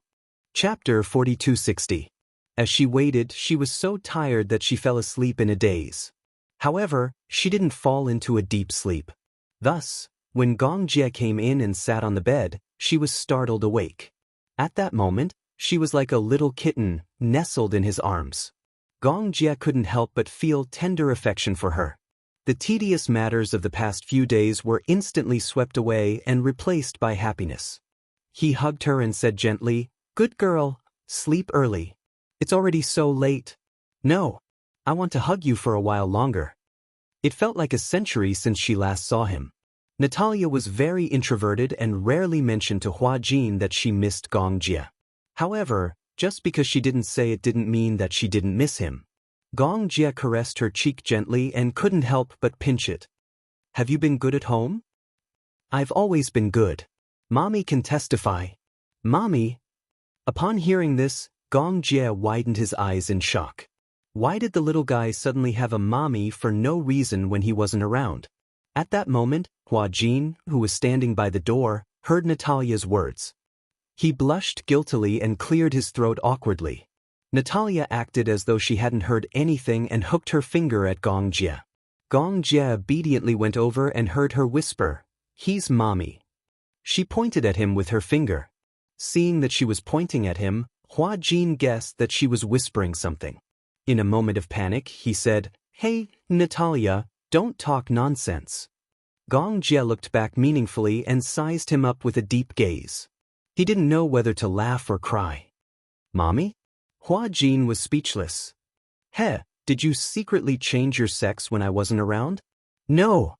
Hua Jin muttered pitifully, "She wanted to call me that. I can't argue with a child, right? I told her not to call me that in front of others. It's fine if she calls me that in private. Because I see that everyone else has a mommy. Why don't I have one? I don't have anyone else by my side. Besides, no matter whose mommy it is, she's not as pretty as my Hua Jin's mommy." Cough cough. Luckily, Hua Jin didn't drink any water. Otherwise, he would have choked on a big mouthful of water. "Stop calling me that." Hua Jin emphasized it again and glared at her. "Otherwise, I'll be laughed at." Natalia covered her mouth and snickered. When Hua Jin glared at her again, she meekly replied, "Got it." Even though she expressed her acknowledgement, she still had a smile on her face. What Hua Jin did not notice was that Gong Jie, who was beside him, could not help but curve his lips into a gentle smile. However, he deliberately turned his face away so that Hua Jin could not see the faint smile at the corner of his lips. "Stop fooling around," he grumbled. Between his words, his authority as a father was fully displayed. Natalia knew that Gong Jie wouldn't allow her to sleep late.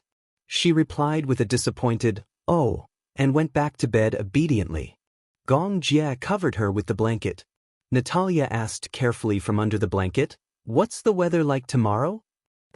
"Is it sunny?" Gong Jie turned to look at Hua Jin. "If I remember correctly, it should be sunny tomorrow." Chapter 4261. I want to fly a kite. Fly a kite? Gong Jie was a little surprised. When Hua Jin heard this, he immediately said, "I bought a strife kite some time ago. But recently, it has been cloudy. The weather changes all the time. If it's not raining, it's too cold. So, she has been waiting for the weather to clear up so that she can fly a kite." When Gong Jie heard this, he nodded. "Didn't you say that it's going to be sunny? Sleep early. After breakfast tomorrow, we'll fly a kite together." "Daddy, do you know how to fly a kite?" Then you said that you'll take me to fly a kite. Don't you know how to fly?" Gong Jie curled his lips. "You can teach me. Daddy learns very quickly." "Okay, then it's a promise. We'll fly a kite together. Don't go back on your word." "Okay, it's a promise." After getting his promise, Natalia fell asleep peacefully. Gong Jie and Hua Jin left the room. Hua Jin immediately said, "Shall I get you a bed?" "Where's the bathroom?" "I want to take a shower." "Go upstairs and turn left. It's the second room.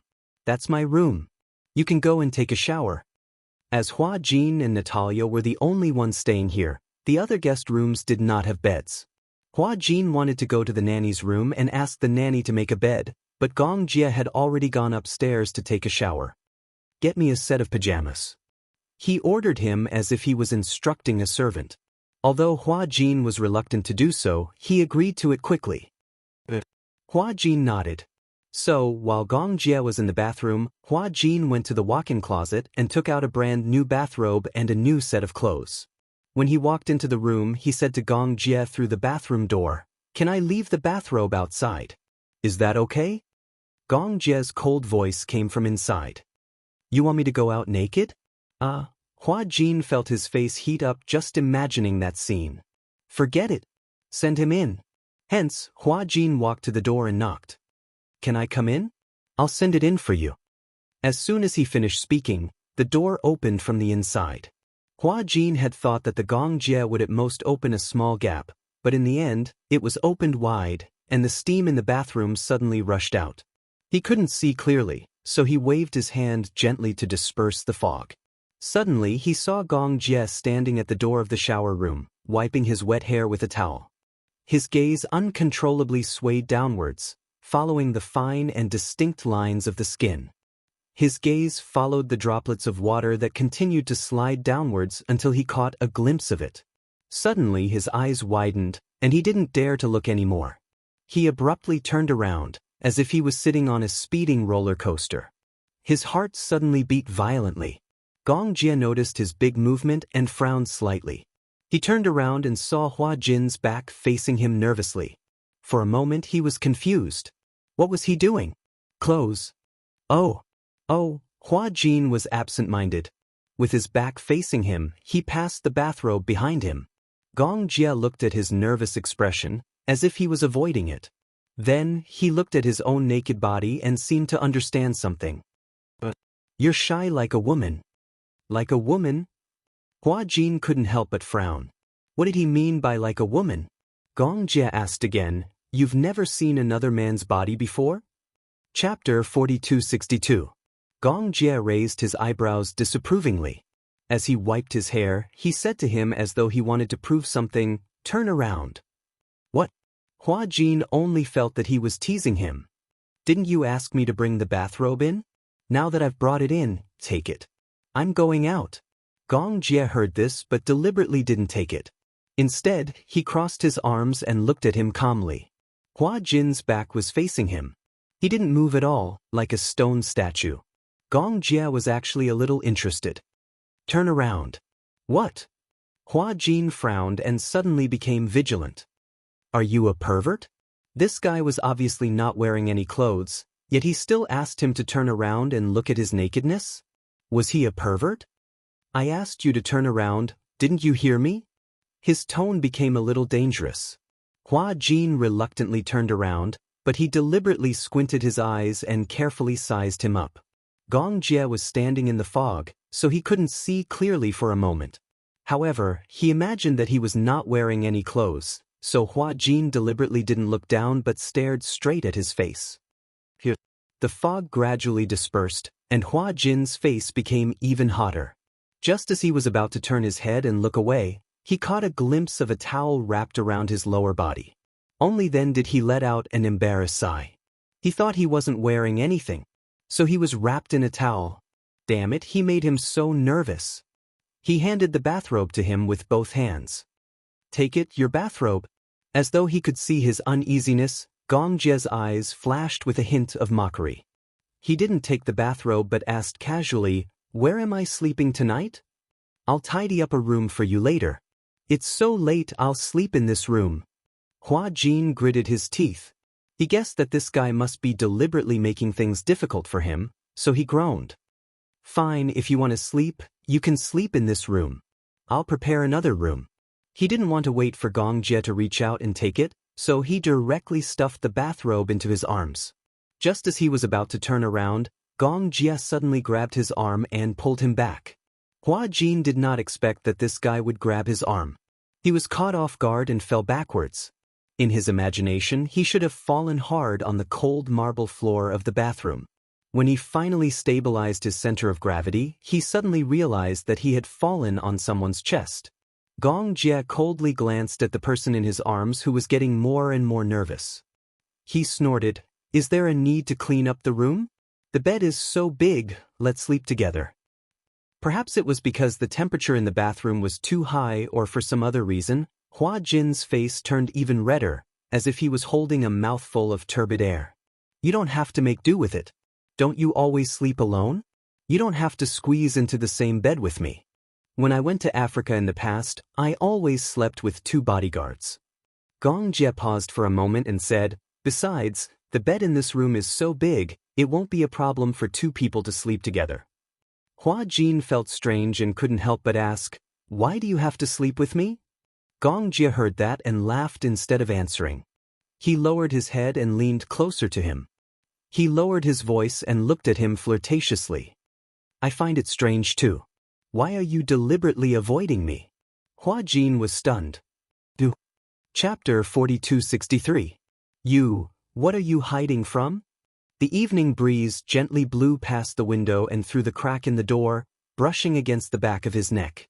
On his face, the steam in the bathroom and the hot air he exhaled as he spoke, one fire and one ice. It was like two worlds of ice and fire. Hua Jin couldn't help but feel his skin shiver. It was as if countless cold cicadas were seeping out of his pores, giving him goosebumps. He didn't dare to look into his eyes. He had a feeling that his eyes were so deep and contained countless meanings. What are you hiding from? Seeing his reaction, Gong Jie felt even more puzzled. He got closer to him, as if deliberately provoking him. He raised his eyebrows and asked, "Have you never seen a man's body?" "What do you mean?" "Otherwise." Gong Jie lowered his head to look at himself, then looked at him. "Why are you so sensitive?"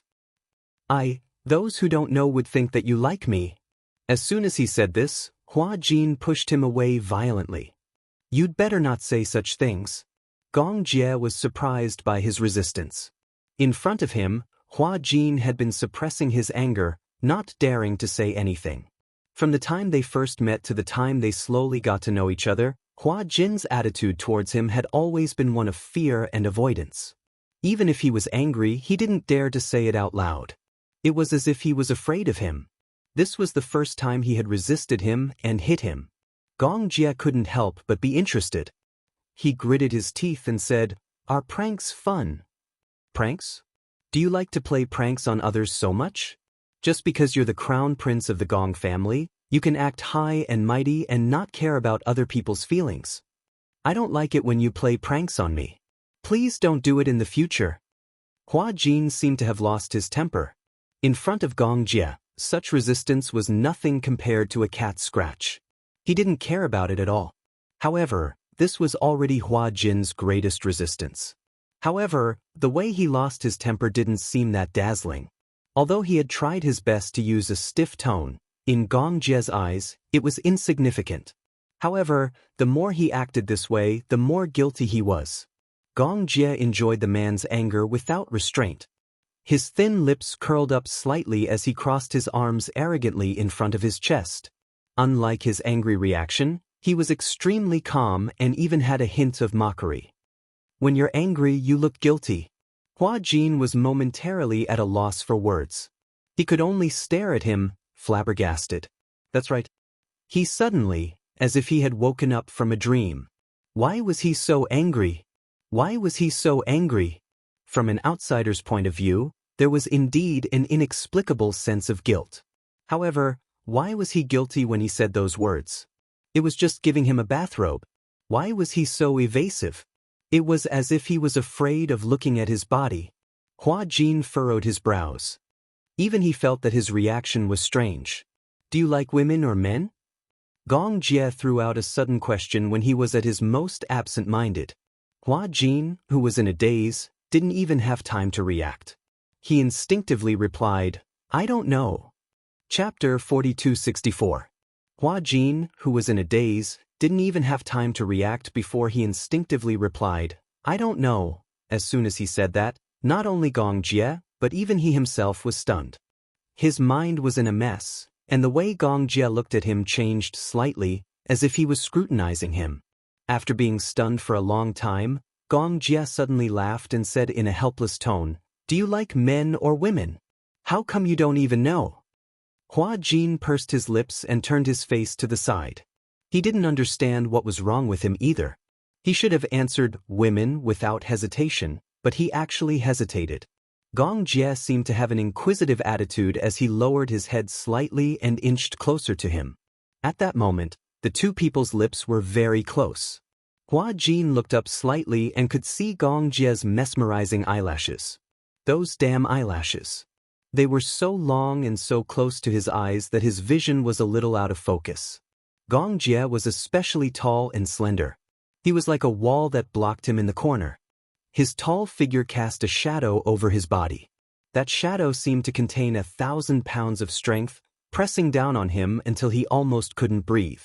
Hua Jin gripped the bathrobe in his hands. His knuckles were white, and the collar of the bathrobe was almost twisted out of shape. Because of Gong Jie's immense aura, he felt like he couldn't breathe. Gong Jie looked at him from the side.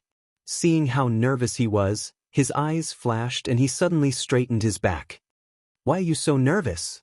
As he said that, he curled his lips and took the bathrobe from Hua Jin's hands.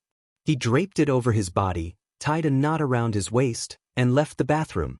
Hua Jin, who was behind him, seemed to have lost all his strength. He straightened his body and barely managed to stand. Leaning against the wall, he walked out and saw that Gong Jie had already walked to the wine cabinet. He casually picked up a bottle of wine and poured himself a glass. Hua Jin immediately stood up awkwardly and tried to maintain his calm appearance. Gong Jie held the wine glass and gently swirled the red wine inside before taking a sip. He looked at him silently. Not knowing why, Hua Jin thought of a leopard ready to hunt from his gaze and couldn't help but shudder. Finally, he couldn't take it anymore. His gaze was so piercing that it made his hair stand. Hence, he hurriedly said, "You'll sleep here tonight?" As he said that, he turned around and left the room in a sorry state. Gong Jie stared meaningfully at his departing back as he put down his goblet, his eyes regaining their usual frostiness. He went into the guest room. Hua Jin made the bed in one go. By this time, the nanny and servants were already asleep, and he did not want to wake them up. Hence, he made the bed himself. It was only after he made the bed and went to bed that he realized that the silk blanket was a little thin. However, he could not be bothered to rummage through it, so he curled his body up to ward off the cold. However, even though he was tired, he didn't feel sleepy lying on the bed. Hua Jin tossed and turned on the bed, but he couldn't fall asleep. The night became unusually unbearable. For Xianxia, it was also an unbearable night. Chapter 4265. She had already asked the doctor several times to confirm that there were no major problems. It was just a symbolic observation period, so she had to be more careful. Xianxia did not dare to sleep either. She was afraid that if she slept too deeply, there would be no one to take care of Gong Fan when he woke up. Actually, she knew that she did not sleep deeply, but she could not fall asleep either. Her mind was filled with Gong Fan's disappointed and lonely gaze. He was so lonely that he was like a person trapped on an isolated island. Previously, she was still puzzled as to why he had suddenly become so cold. Now, she realized in annoyance that it was probably as Mu Yaja had said. Perhaps, he had accidentally heard her conversation with Mu Yaja last night. Xianxia was filled with regret. Even though she had already thought about what she had said back then, she started to regret it again as she looked at the sleeping face. Gong Fan was also her child. Why did she give up just like that? But on second thought, she did not want to use Yu as a stake after all. If she was the one blocking the way, she would be willing to take a gamble regardless of the cost. However, if it was Yu, she was worried that she would not be able to afford to lose. She did not dare to take the risk. The ward was very big. Even though it was almost spring and it was difficult to find a ward for the changing season, Mu Yaja still tried his best to negotiate and finally settled on a luxurious ward. There were 2 rooms and 1 living room. Mu Yaja and Xiao Yichen slept in the other room. Initially, Mu Yaja said that he would stay behind to accompany them. When they were tired, they could just rest on the sofa for a while. He let Xianxia and Xiao Yichen sleep in the other room. However, Xianxia could not fall asleep. Even if she was sleepy, she had a lot on her mind and refused to sleep. Mu Yaja knew what was on her mind. He also knew that she wanted to make use of every inch of time to accompany Gong Fan, so he did not say anything. He reminded her to wake him up if she was tired. He would take care of her and let her sleep. Xianxia agreed verbally, but how could she really bear to sleep by herself? She couldn't sleep well. Yu used to be a thorn in her heart. Ever since he was born, his physique had been poor and his body was weak. She had been trying her best to nourish his body. It had not been easy for his body to recover, but now his illness had increased. Another worry for Gong Fan. Beside Gong Fan's bed, there was an accompanying bed. When it was folded, it was a chair. When it was unfolded, it was a single bed. She lay on the single bed, but from time to time, she would sit up and look at Gong Fan's face. She looked again, and as she looked, she unconsciously began to cry. She felt that she really didn't deserve to be a good mother. Back then, Xiao Yichen had once told Yu that he envied Yu for having mommy by his side since he was young. However, Xianxia was upset that she had kept Yu by her side out of selfishness. If he had been able to control his condition when he was young, he might not have ended up like this. Perhaps, if Yu had stayed by Mu Yaja's side at that time, he wouldn't have developed a dual personality because of those dark and bullied memories of his childhood. However, how could there be medicine for regret in this world? No matter how much she regretted it now, it was useless. Xianxia could no longer sleep. She sat by the bed and carefully held Gong Fan's right hand. His originally thin arm had become swollen because of the foredrip just now. A gentle pinch would create a dent that would not recover for a long time. His entire arm, including the back of his hand, was unbelievably cold. Chapter 4266. His hand was really cold. It was probably because he had just finished the 2 bottles of foredrip, so the temperature was frighteningly low. She placed the back of his hand on her cheek pitifully, trying to warm his hand with the warmth of her skin. Gong Fan's fingers curled up slightly in his faint state. She thought that he had woken up and immediately went over anxiously. However, he still didn't move. His eyes were tightly shut, and there were no signs of him waking up. Xianxia's eyes fell in disappointment. How could she forget that the doctor said that the foredrip had a calming component? Hence, he wouldn't wake up for a while. He would probably be unconscious until tomorrow afternoon and could only rely on the foredrip to maintain his consciousness. Xianxia leaned over and kissed his forehead gently. She choked and said, "Gong Fan, do you know? If there's really a conditional exchange in this world, I'm willing to use my life in exchange for you and you use safety. You're very important to me. I really don't want to let go of your hand."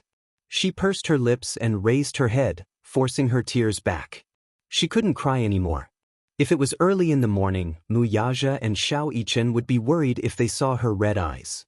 Xianxia leaned against the back of his hand and quietly stared at his sleeping face. The next day, Hua Jin was woken up by the cold. The morning breeze was the coldest. Even though the windows were tightly shut, the slightly chilly morning breeze made the entire room seem like it was covered in a layer of frost. Even though it was already the spring equinox, the weather was still as cold and hot as before. It might still be autumn in the morning, but it would be midsummer in the afternoon. At night, it might be midwinter. Hence, in such weather, Hua Jin always wore a thick coat when he went out. When the weather was hot, he would take off his coat. When it was cold, he would put it on again. However, he was obviously careless. The thin blanket and the cold morning forced him to wake up. When he woke up, his limbs seemed to have stiffened and he couldn't help but tremble. He sat up in bed and sneezed several times. He sniffed and realized that he had caught a cold. He rubbed his forehead with a headache. She could still get used to the temperature at night, but she didn't expect to get frostbite in the morning. Her clothes were in the master bedroom. She did not know if Gong Jie had woken up yet. According to Xianxia, ever since he was young, Gong Jie always had a bad morning temper. She wondered if he would be shocked out of the door by the Demon King's morning temper if he risked his life to sneak into the bedroom to get some clothes to wear. Just the thought of it was terrifying. Last night, he had fallen asleep in a daze while his thoughts were running wild. When he woke up, he was in a daze for a short while. Then he thought of Gong Jie's strange words and actions last night, which made him very annoyed. Hua Jin lazily laid down on the bed and rolled up the blanket. Just like that, he pitifully restrained himself under the blanket. He rubbed his left foot against the back of his foot, trying to use the most primitive method of rubbing to generate heat. Damn it, the blanket was made of silk. She couldn't warm up the blanket and sheets for an entire night. Her toes were almost numb from the cold. Hua Jin's face was full of resentment. He was ashamed that he had felt warm when Gong Jie rushed back to the country because of Natalia's words. Now, he was the one who was suffering. Why did he have to invite this Demon King back? Wasn't he just looking for trouble? Chapter 4267. Just like that, Hua Jin drifted back to sleep. In his half-awake state, he felt that someone had entered the room. Even though he wasn't in a deep sleep, he was so sleepy that he couldn't open his eyes. In a daze, he felt that someone had gently covered him with a thick blanket. Then, that person left the room quietly. When he woke up, the sun was already shining brightly outside the window. Hua Jin sat up on the bed and felt that his body was a little heavy. When he looked up, he realized that there was really a blanket covering his body. Recalling what had happened in his days, he thought that it was just a dream. He didn't expect that it was real. Then, who could have covered him with a blanket? Hua Jin's heart was filled with doubts and he couldn't figure out what was going on. He lifted the blanket and got out of bed. He shuffled to the door in his slippers and saw the servant, Auntie Gue, cleaning the room. When he saw her, he guessed that Auntie Gue must have seen him sleeping here when she was cleaning the room. She was afraid that he would catch a cold, so she added a blanket for him. "Good morning, Auntie Gue." Hua Jin smiled and greeted her. Auntie Gue looked up. When she saw him, she was slightly surprised. "Young master, why are you sleeping in this room?" Only then did she realize that she had committed a huge taboo by cleaning the door of the room he was sleeping in. As a servant, when the master was resting, they wouldn't step within 10 meters of him unless he had already woken up. Only then would they enter the floor where they were resting to clean. Hua Jin was startled. He thought that Auntie Gue had added a blanket for him when she was cleaning the room. Why wasn't it her? Auntie Gue saw that he was startled and asked carefully, "I didn't know that you were sleeping in this room. Did I wake you up?" "No." Hua Jin turned his head and looked around. He asked tentatively, "Did someone enter this room just now?" Auntie Gue looked around and shook her head in confusion. "No, I didn't see anyone. I just came up." "What the hell?" Hua Jin muttered. Auntie Gue didn't hear him clearly. She looked at him with a puzzled expression, as if waiting for his instructions. Hua Jin smiled. "It's nothing. You go ahead." "Yes. By the way, young Master Gong and young Miss are already downstairs." "Are they up yet?" "Yes, I woke up long ago." Young Miss woke up early in the morning. For some reason, she was especially excited today. She said that you guys agreed to fly a kite today. She said that she couldn't sleep, so she went to the back garden to play for a while. Then, seeing that you guys weren't up for a long time, she went upstairs to wake young Master Gong up. Auntie Gue reported Natalia's situation to Hua Jin as usual. Hua Jin nodded. "Got it." As he spoke, he held onto the escalator and went downstairs. When he arrived downstairs, he saw Natalia choosing a kite. Hua Jin had bought many kites a while ago. Natalia liked many different styles, but she couldn't pick her favorite. Regardless of which style she liked, she didn't like any of them. Hua Jin thought that since kites weren't expensive anyway, he might as well buy all of them. He bought a total of 5 kites, and Gong Jia and Natalia were in the midst of choosing one. "How about we fly this today?" Gong Jia picked up a kite. It had a design of Dubai on it. Chapter 4268. Seeing this, Natalia's eyes widened. She pouted and said, "I want to play this." As she spoke, she raised the Peppa Pig kite high up in the air and even imitated Peppa Pig's squeak. Gong Jia did not know whether to laugh or cry at her imitation of a pig's squeak. "Who did you learn this from?" "Peppa Pig." "Peppa Pig?" Gong Jia paused for a moment and asked, "Who is Peppa Pig?" "That's her." Natalia raised the Peppa Pig kite high up in front of her and said with a smile, "That's her." A pig's face that looked like a hairdryer enlarged in front of Gong Jia's eyes. Peppa Pig was a children's cartoon. It was a children's cartoon that had a positive outlook on life and was very childlike. Hua Jin found out that Natalia liked cute cartoon characters, so he found this cartoon.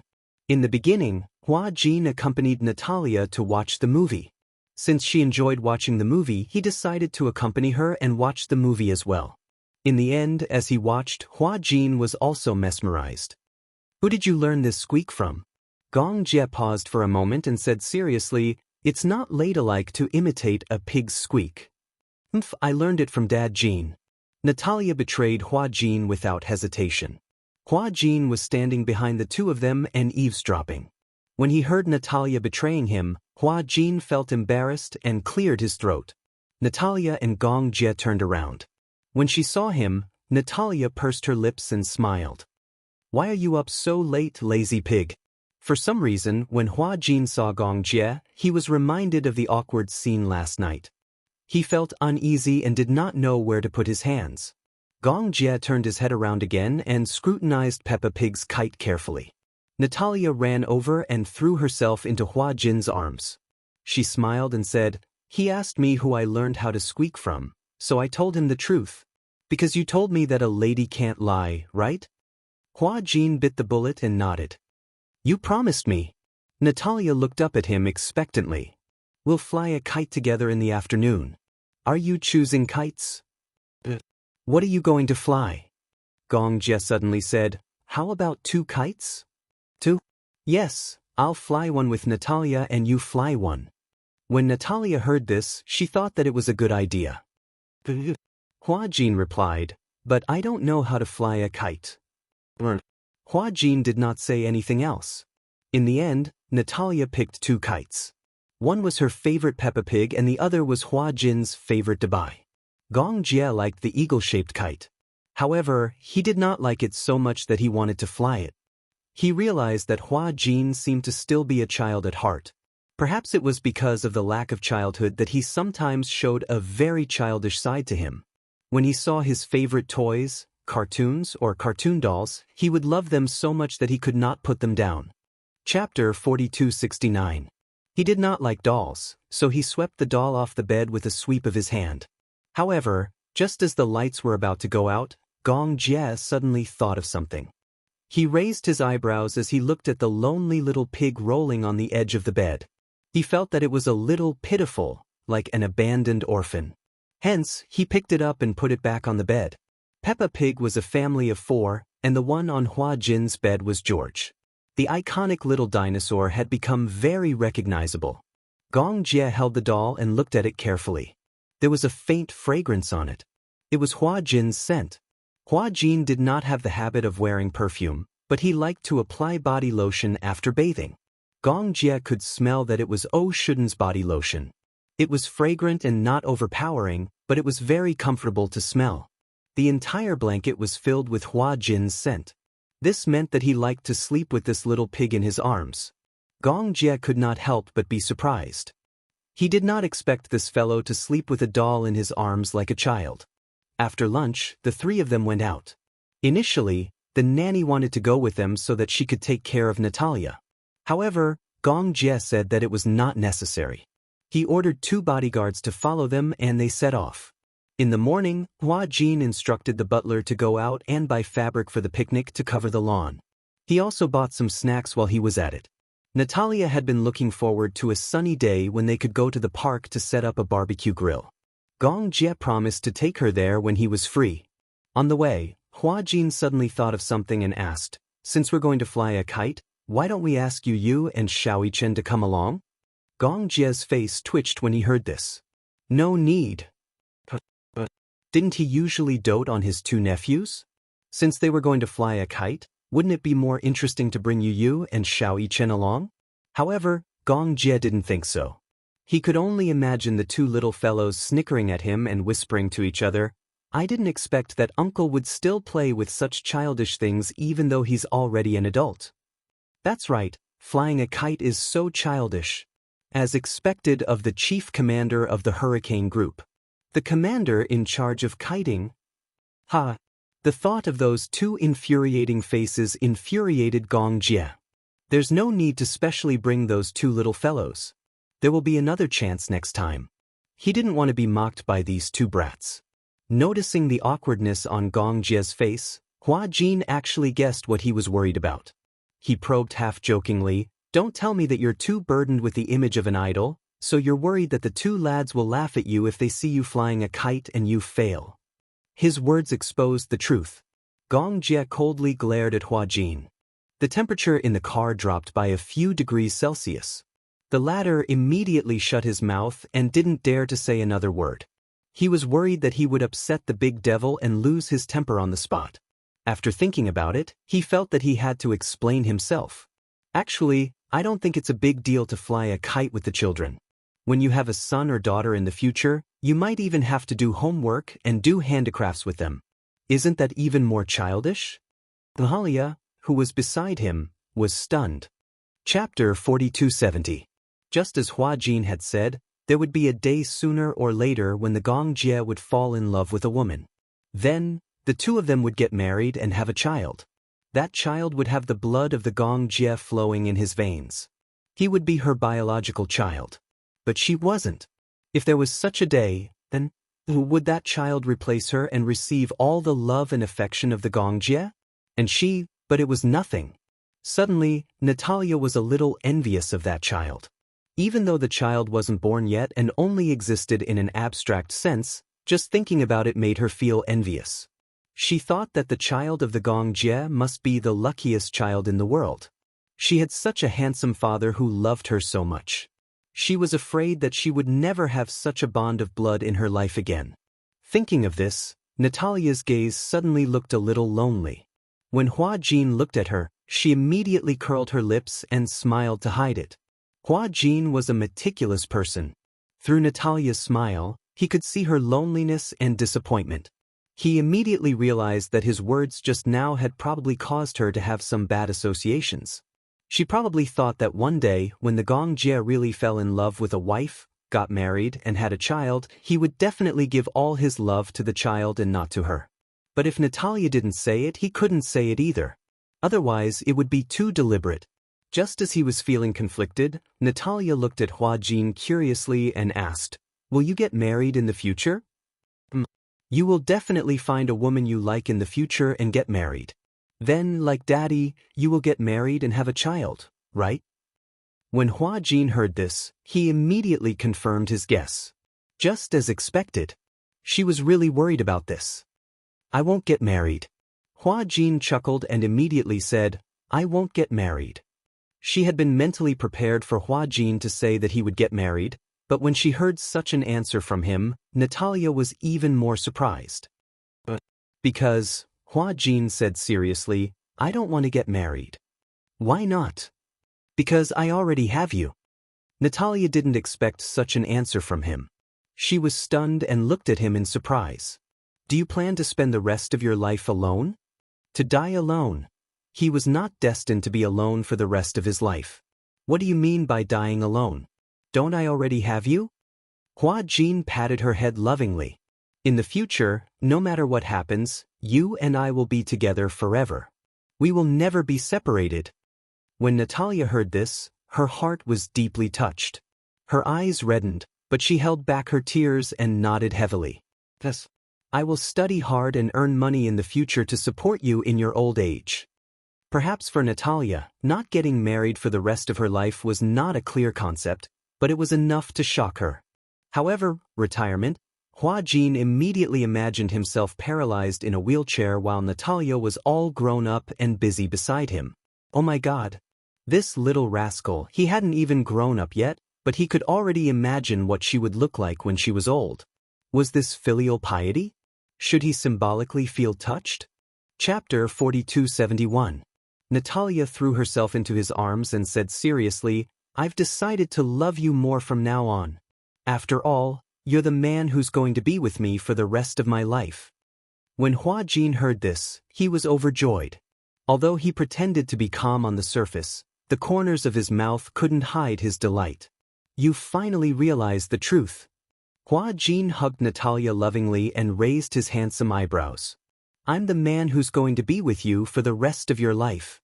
When Xianxia heard this, he didn't think much of it and said unhappily, "Why should I?" Natalia and Hua Jin looked back at him in surprise. "You didn't even ask me. How do you know that I'll definitely get married and have children in the future?" When Natalia heard this, she didn't quite believe him. "Don't tell me you don't want to get married and have children?" "I don't have such thoughts." "Why?"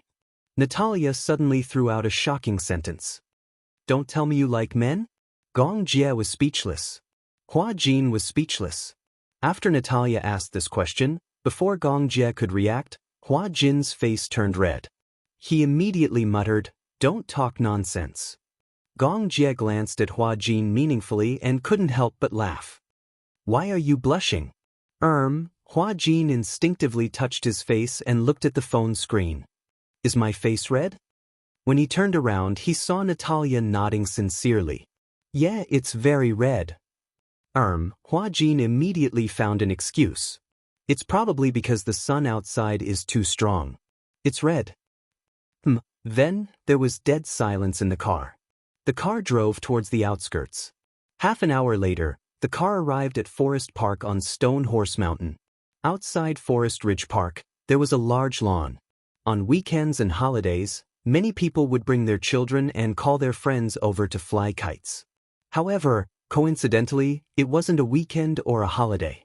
Instead of the busy holiday season, there were only a few kites on the lawn. The bodyguard got out of the car and stood by. Hua Jin carried the basket of snacks to a spacious lawn and laid out the tablecloth on the lawn. The fruits were all washed. Hua Jin took Natalia's favorite snacks and placed them casually on the lawn. However, when Natalia reached the lawn, she was unusually excited. She looked around and ran around to check the area. When she came back, she reported to Gong Jie that she had found a suitable place to fly kites. There are more people there. Everyone is standing there to fly kites. Gong Jie nodded. He picked up the kite that Hua Jin had arranged and was about to walk over with Natalia. When Hua Jin saw this, he immediately stood up and said, "No, don't fly it in a crowded place. Because if there are too many people, the kites will be too close together and the strings will get tangled. If that happens, the kite will fall easily and the string will be knotted." This time, he only brought 3 reels of string. If it was to be knotted, he didn't have many spare ones. As he spoke, a kite fell and landed on Hua Jin's back. The two of them ran over noisily. The string got tangled. Chapter 4272. Hua Jin turned to Natalia and Gong Jie with an expression that seemed to say, "See, I'm right." Natalia nodded with a confused expression. "You seem to know a lot. Didn't you say you didn't fly kites before?" "I didn't fly kites, but I did a lot of research." Hua Jin had done a lot of research. He usually didn't fly kites. Furthermore, it was rare for him to go out with Natalia, so he didn't want to fail. Thus, Natalia and Gong Jie chose a more spacious area that was far away from the dense cluster of kites. Although there weren't many people at this time, the people who came to fly kites were all gathered together. Therefore, that part of the sky was filled with a dazzling array of kites of various colors and styles. They were all gathered together in a dark mass. The spectacular scene was breathtaking. "Daddy, let's go fly kites." "Okay." Gong Jie picked up 2 kites. "Which one should we fly first?" Natalia stared at the 2 kites in Gong Jie's hands. One was Peppa Pig, and the other was Dabai. After hesitating for a long time, she chose Dabai first. "Let's fly this one first." Gong Jie and Hua Jin were both surprised. "Why Dabai? Don't you like Peppa Pig the most?" "I'll use Dabai as a practice target. If I don't fly it properly and it flies away, I still have Peppa Pig." Natalia was quite selfish. Hua Jin was full of resentment. Dabai was his favorite kite. However, Hua Jin still chose to compromise in front of his precious daughter. "Don't worry, I'll take good care of Dabai." Saying this, Natalia picked up Dabai's kite and ran toward a spacious area. "Slow down."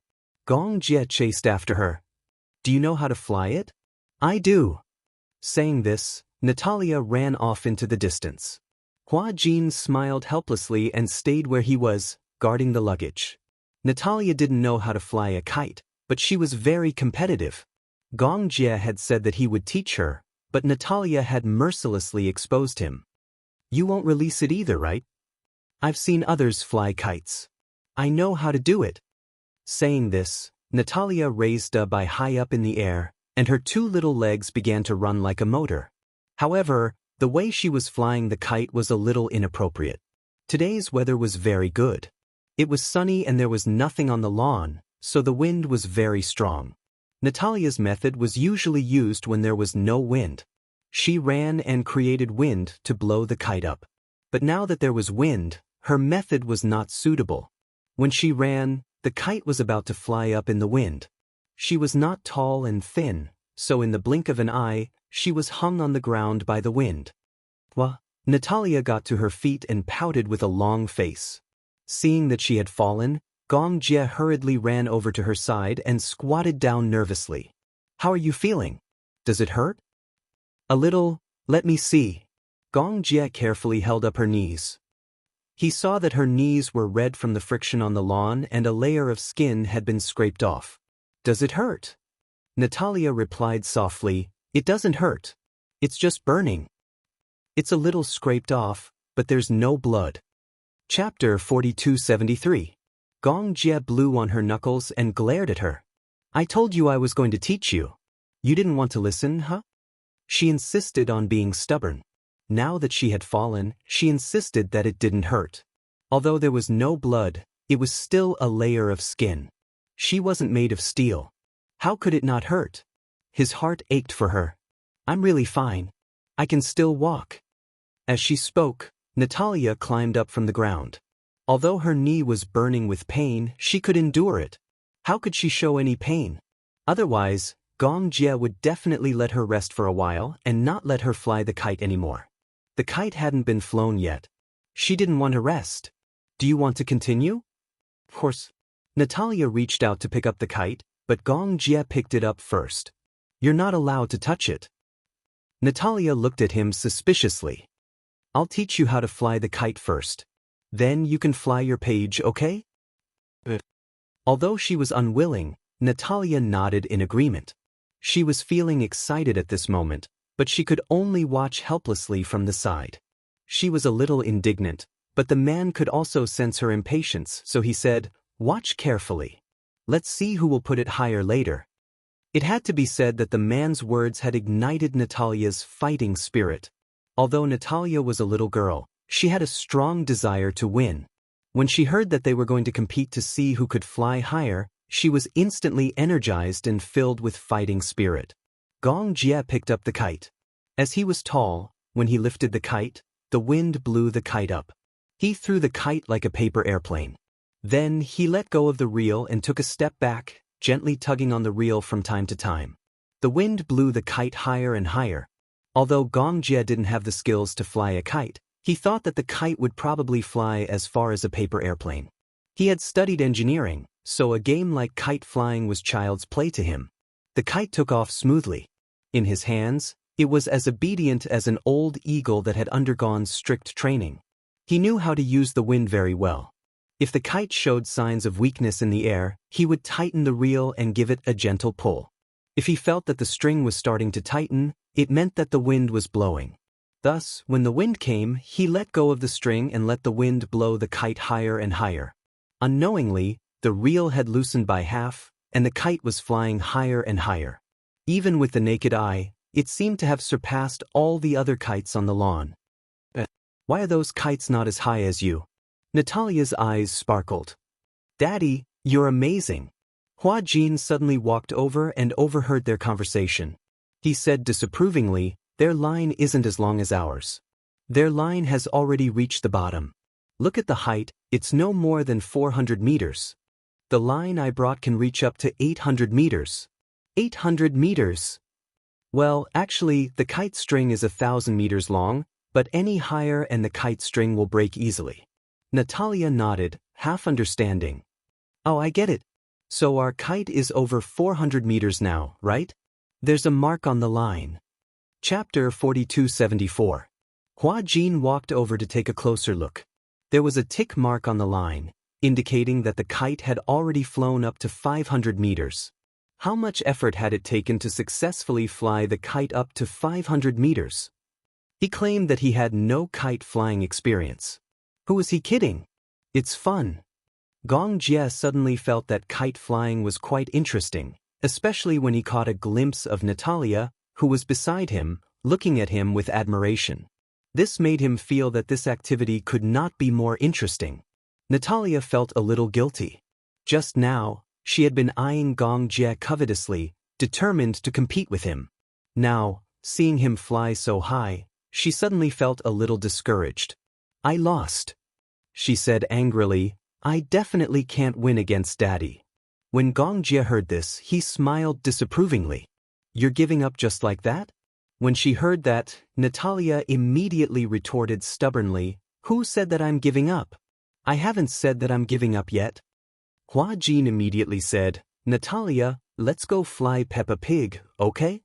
But Natalia clenched her little fists.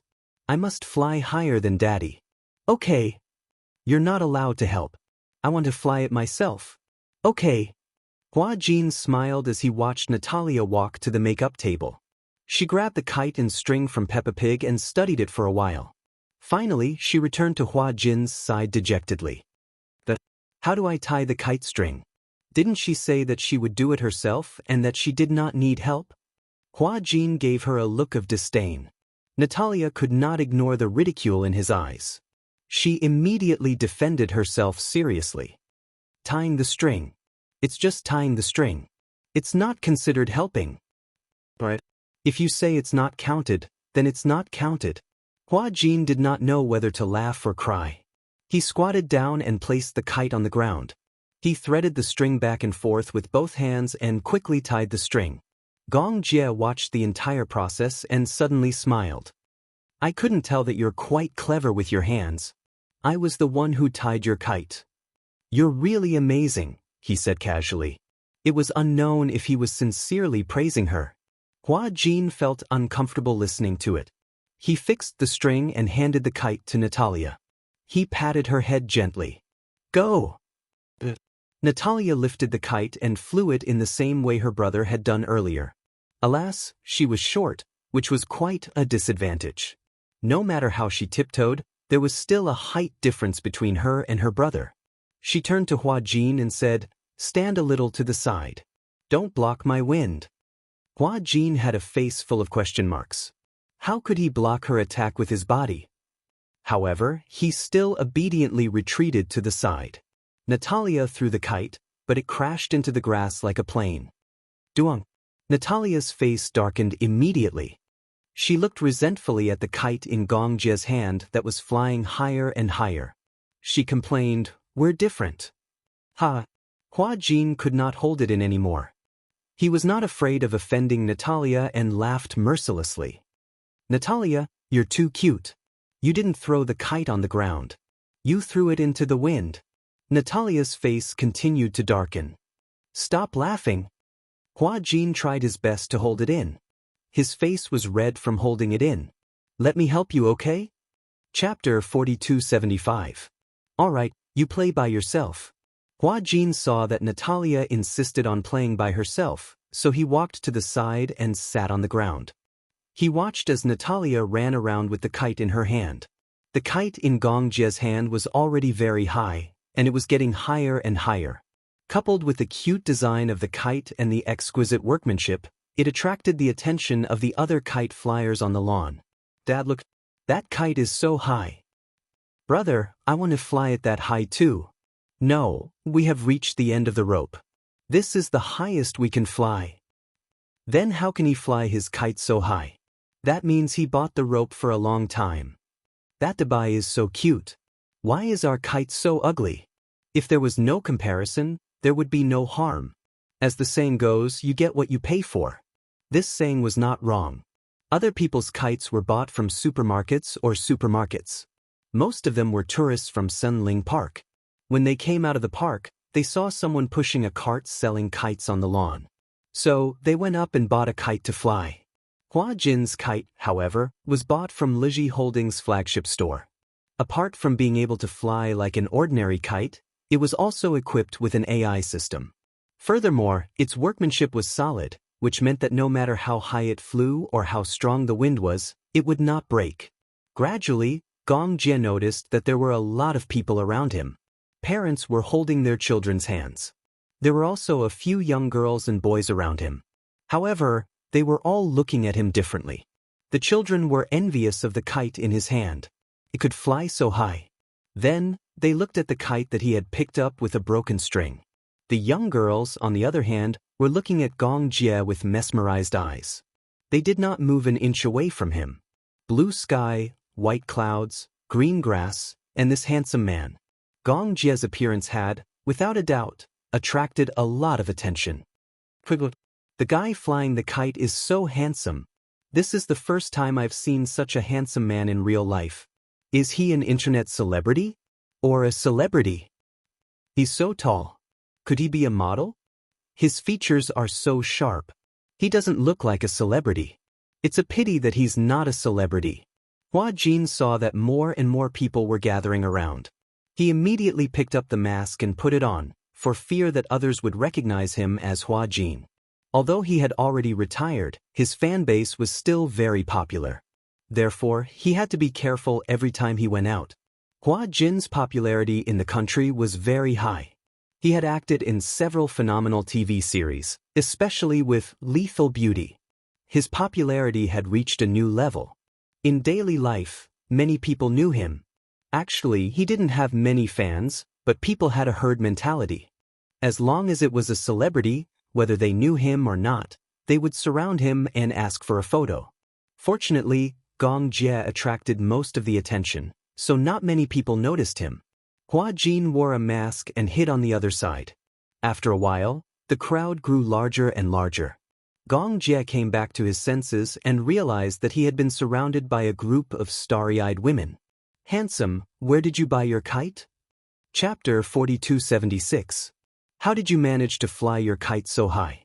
I can't fly my kite high enough, and it always falls down for no reason. Cutie, can you teach me how to fly a kite? A group of women surrounded Gong Jie and chattered away. Some even tried to seduce him, and some even took out their phones to open WeChat's QR code, wanting to add Gong Jie as a friend. In front of such a handsome man, many of the women couldn't care less about their modesty. They blushed and mustered up their courage to strike up a conversation. Gong Jie was confused. He had been too focused on flying the kite earlier and hadn't paid attention to the women around him. He didn't know when, but he had been drowned by the sea of people. Natalia finally managed to fly the kite, and from the corner of her eye, she saw that there was a crowd of people dozens of meters away from Gong Jie. Gong Jie held the kite string in his hand, but he couldn't break through the crowd. She saw that the women were all rubbing their hands, eager to strike up a conversation with Gong Jie. Although she was still young, she knew that her daddy was being targeted by other women. With this heroic silhouette that was rarely seen in the secular world, it attracted bees and butterflies. However, Natalia couldn't allow Gong Jie to be coveted by others. She pursed her lips, thought for a moment, and walked toward Gong Jie with the kite in her hand. First, she was blocked out of the crowd. Natalia held the kite up high and pouted. Daddy! Daddy! She carefully tried to break through the crowd. Excuse me, why are you all squeezing here? Daddy. Hearing Natalia call for Daddy, the people around her noticed the little girl and were surprised. Oh my God! This little girl was so cute. Some sharp-eyed people even noticed Natalia's purple eyes and were shocked. Why are this girl's eyes purple? Could it be that she's wearing contact lenses? That's right, how can there be purple eyes in this world? Whose child is this? Her parents are too much.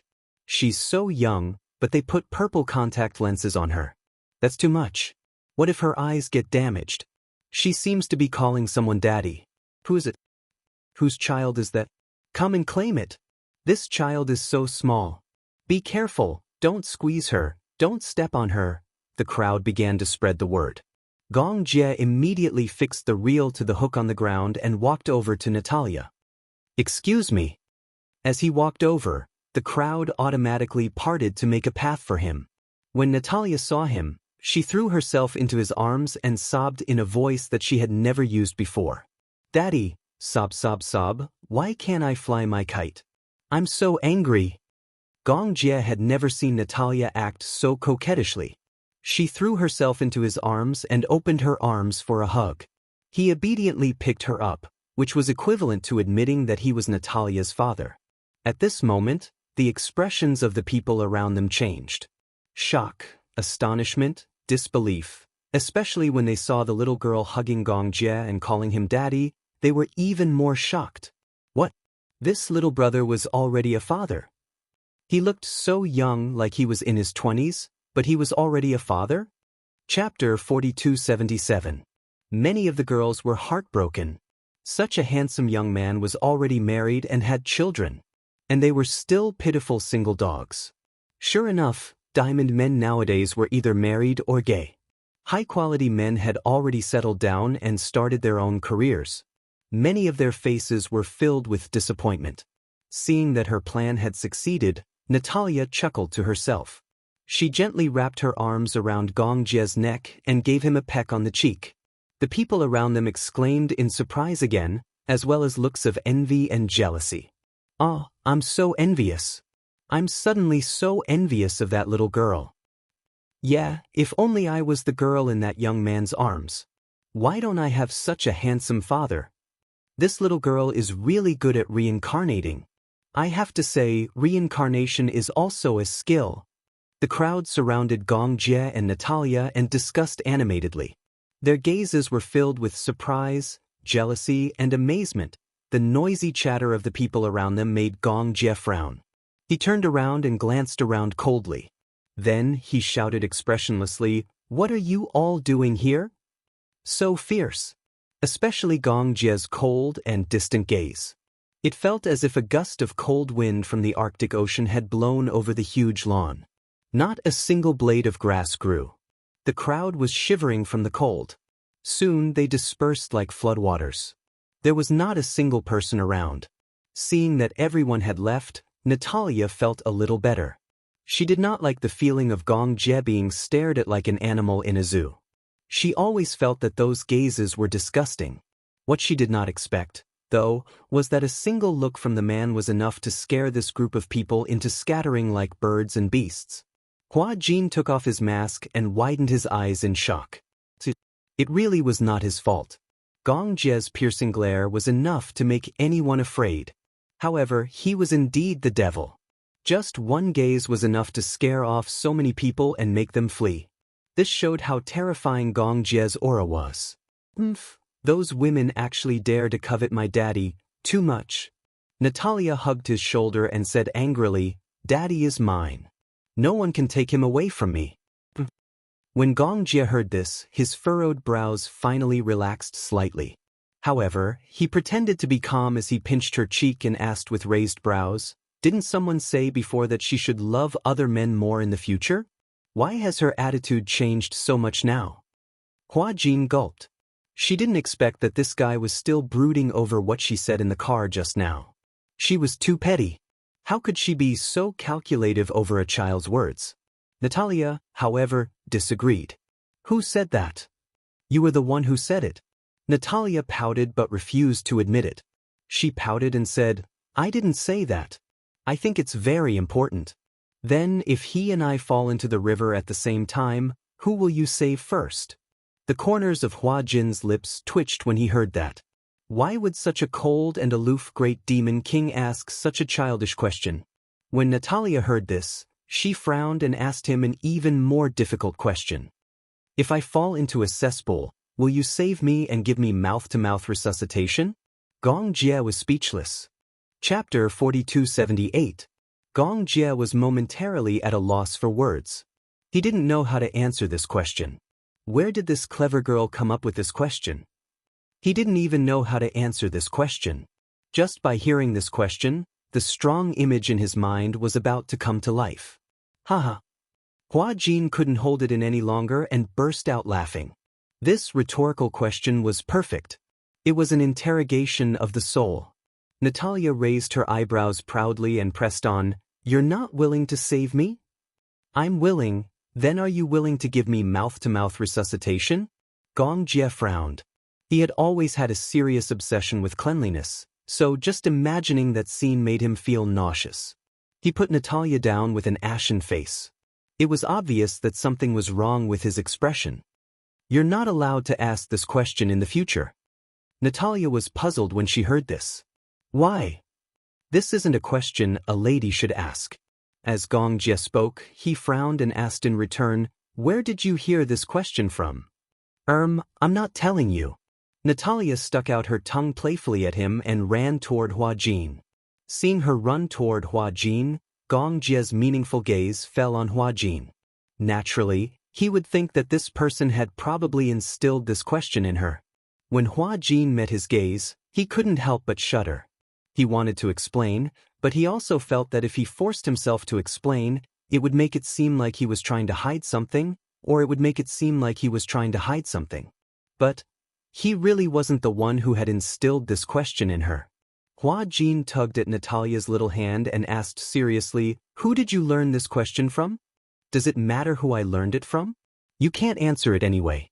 That means that if I really fell into a cesspool, you won't save me and give me mouth-to-mouth resuscitation. I will. Hua Jin clenched his fists and vowed solemnly. This time, it was Natalia's turn to stare at him as though she had seen a ghost. He said he was willing?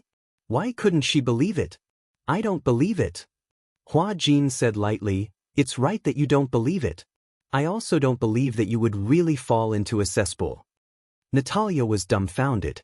Even though this sounded like the truth and she didn't really have the chance to fall into the cesspool, this question theoretically didn't exist. Then, there was no such thing as whether she was willing or not. However, Hua Jin's answer was suspicious of being lazy. This time, it was Gong Jie's turn to feel better. Hua Jin was able to restrain this little fellow with just one sentence. He had a whole new level of respect for him now. Upon hearing this, Natalia immediately turned around and said to her brother, I can answer your question now. I will also jump into the river to accompany you, to die for love. Gong Jie and Hua Jin were both dumbfounded. What kind of answer was this? Anyway, you won't really fall into the river. Moreover, even if you really fall into the river, I won't be able to drag you. However, I don't ask to be born in the same year, month and day, but I will definitely die in the same year, month and day. Hua Jin and Gong Jie were completely stunned. This answer was really too perfunctory. Chapter 4279. Natalia giggled and said, All right, let's not dwell on such a pointless topic. You are all very important to me. I can't give up on any of you. The pointless topic, Hua Jin chuckled and glanced at Gong Jie. However, he saw him turn away expressionlessly with a strange expression on his face. Just like that, Hua Jin accompanied Natalia as she flew the kite for a while. Finally, the kite was in the air and the wind was getting stronger. However, Natalia didn't look too happy as she looked at the kite flying in the sky. Hua Jin saw that she looked a little lost and couldn't help but lean over to ask, What's wrong? You look unhappy. Natalia pouted and looked at him. She sighed emotionally and said, I miss you. Hua Jin was stunned for a moment when he heard that. He couldn't help but laugh. Wanting to tease her, he asked tentatively, Don't tell me you like Yu. Of course I like Yu. Natalia obviously didn't catch the hidden meaning in Hua Jin's eyes.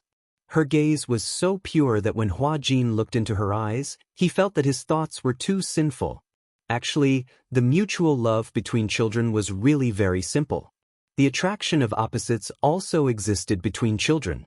However, it was very difficult for such a young child to understand what love was in the adult world. She also couldn't understand those complicated feelings. Liking a boy or a girl was purely because he was good-looking and she was pretty. They liked to play with each other. It was that simple. Natalia seemed to be a little dependent on Yu. This dependence was no less than her dependence on Gong Jie. Hua Jin said, Why don't we go to Yu's house after we're done flying the kite? What do you think? Natalia's eyes lit up and she became much more energetic.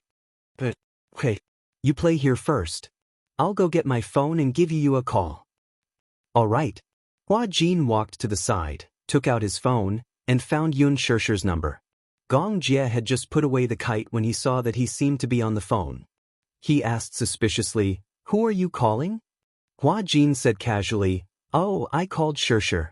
Natalia said that she wanted to play with Yu. Since you rarely come back, why don't we have dinner together? When Gong Jie heard this, he nodded. Hua Jin dialed the number. After a long silence, the call finally went through. The person on the other end of the line spoke, but it was Xiao Yichen's low and trembling voice. Hua Jin stared blankly for a moment and asked curiously, Why are you answering the phone? Where's your mommy? The other side was silent for a while. What Xiao Yichen said next made Hua Jin's eyelids twitch violently. Mommy, something happened. Hearing this, Hua Jin's eyes widened in shock. He sucked in a breath of cold air and held his breath. Beside him, Gong Jie noticed the strange reaction on his face and frowned slightly. Finally, Hua Jin came back to his senses with difficulty and immediately asked anxiously, What happened? It's very complicated. Anyway, come to the hospital first. With that, Xiao Yichen hurriedly hung up the phone. When Hua Jin heard the busy tone on the other end of the line, he held the phone in a daze. Gong Jie walked over and asked solemnly, "What happened?" Sure, something happened? Chapter 4280. At the mention of Yun Sure, Gong Jie instantly tensed up. His breath caught in his throat as he walked up to Hua Jin and gripped his shoulders tightly. What happened? Gong Jie was very strong and Hua Jin was in pain. However, he knew that Gong Jie was too concerned and worried. Therefore, he endured the pain and calmed himself down. He comforted him and said, "Gong Jie, calm down. I don't know what happened. Anyway, let's go to the hospital first." From Xiao Yichen's tone, it shouldn't be life-threatening. When Gong Jie heard that Hua Jin's life wasn't in danger, the tense muscles on his face relaxed a little. However, his fingertips were still trembling slightly. Hua Jin turned around and instructed Natalia to keep the kite. When Natalia heard that, she was a little surprised and said that she wanted to play with it for a while more.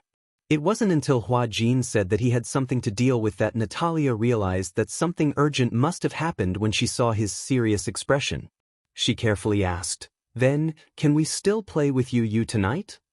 "I'm afraid not today. I'm sorry, Natalia. Can we do it another day?" Hua Jin's attitude was sincere. When Natalia heard this, she looked disappointed but considerately told him that it was okay. It was obvious that something serious must have happened. Natalia wasn't a willful child. They quickly kept the kite, got into the car, and drove as fast as lightning. First, they sent Natalia home. Then, Gong Jie and Hua Jin rushed to the hospital according to the location that Xiao Yichen had given them. 20 minutes later, the two of them finally arrived at the hospital. When they walked to the door of the ward, they saw Xiao Yichen and Mu Yaja sitting outside. Gong Jie hurriedly walked over and looked at Xiao Yichen. Then he looked at Mu Yaja, who had a serious expression on his face. His heart sank. What's going on? What's going on? When Mu Yaja and Xiao Yichen heard hurried footsteps, they looked up and saw Hua Jin and Gong Jie rushing over. Mu Yaja stood up. Just as he was about to say something, he turned around worriedly and glanced through the window. Through the transparent glass of the window, he could see a few doctors surrounding Yun Sure in the ward. They were whispering to each other, but he couldn't hear what they were talking about through the glass. The nurse was cleaning Yun Sure's wounds. Gong Jie's face turned pale when he saw the blood-stained cotton balls on the tray. What's going on? Xiao Yichen, on the other hand, had a solemn expression on his face. He lowered his head in silence, looking exhausted.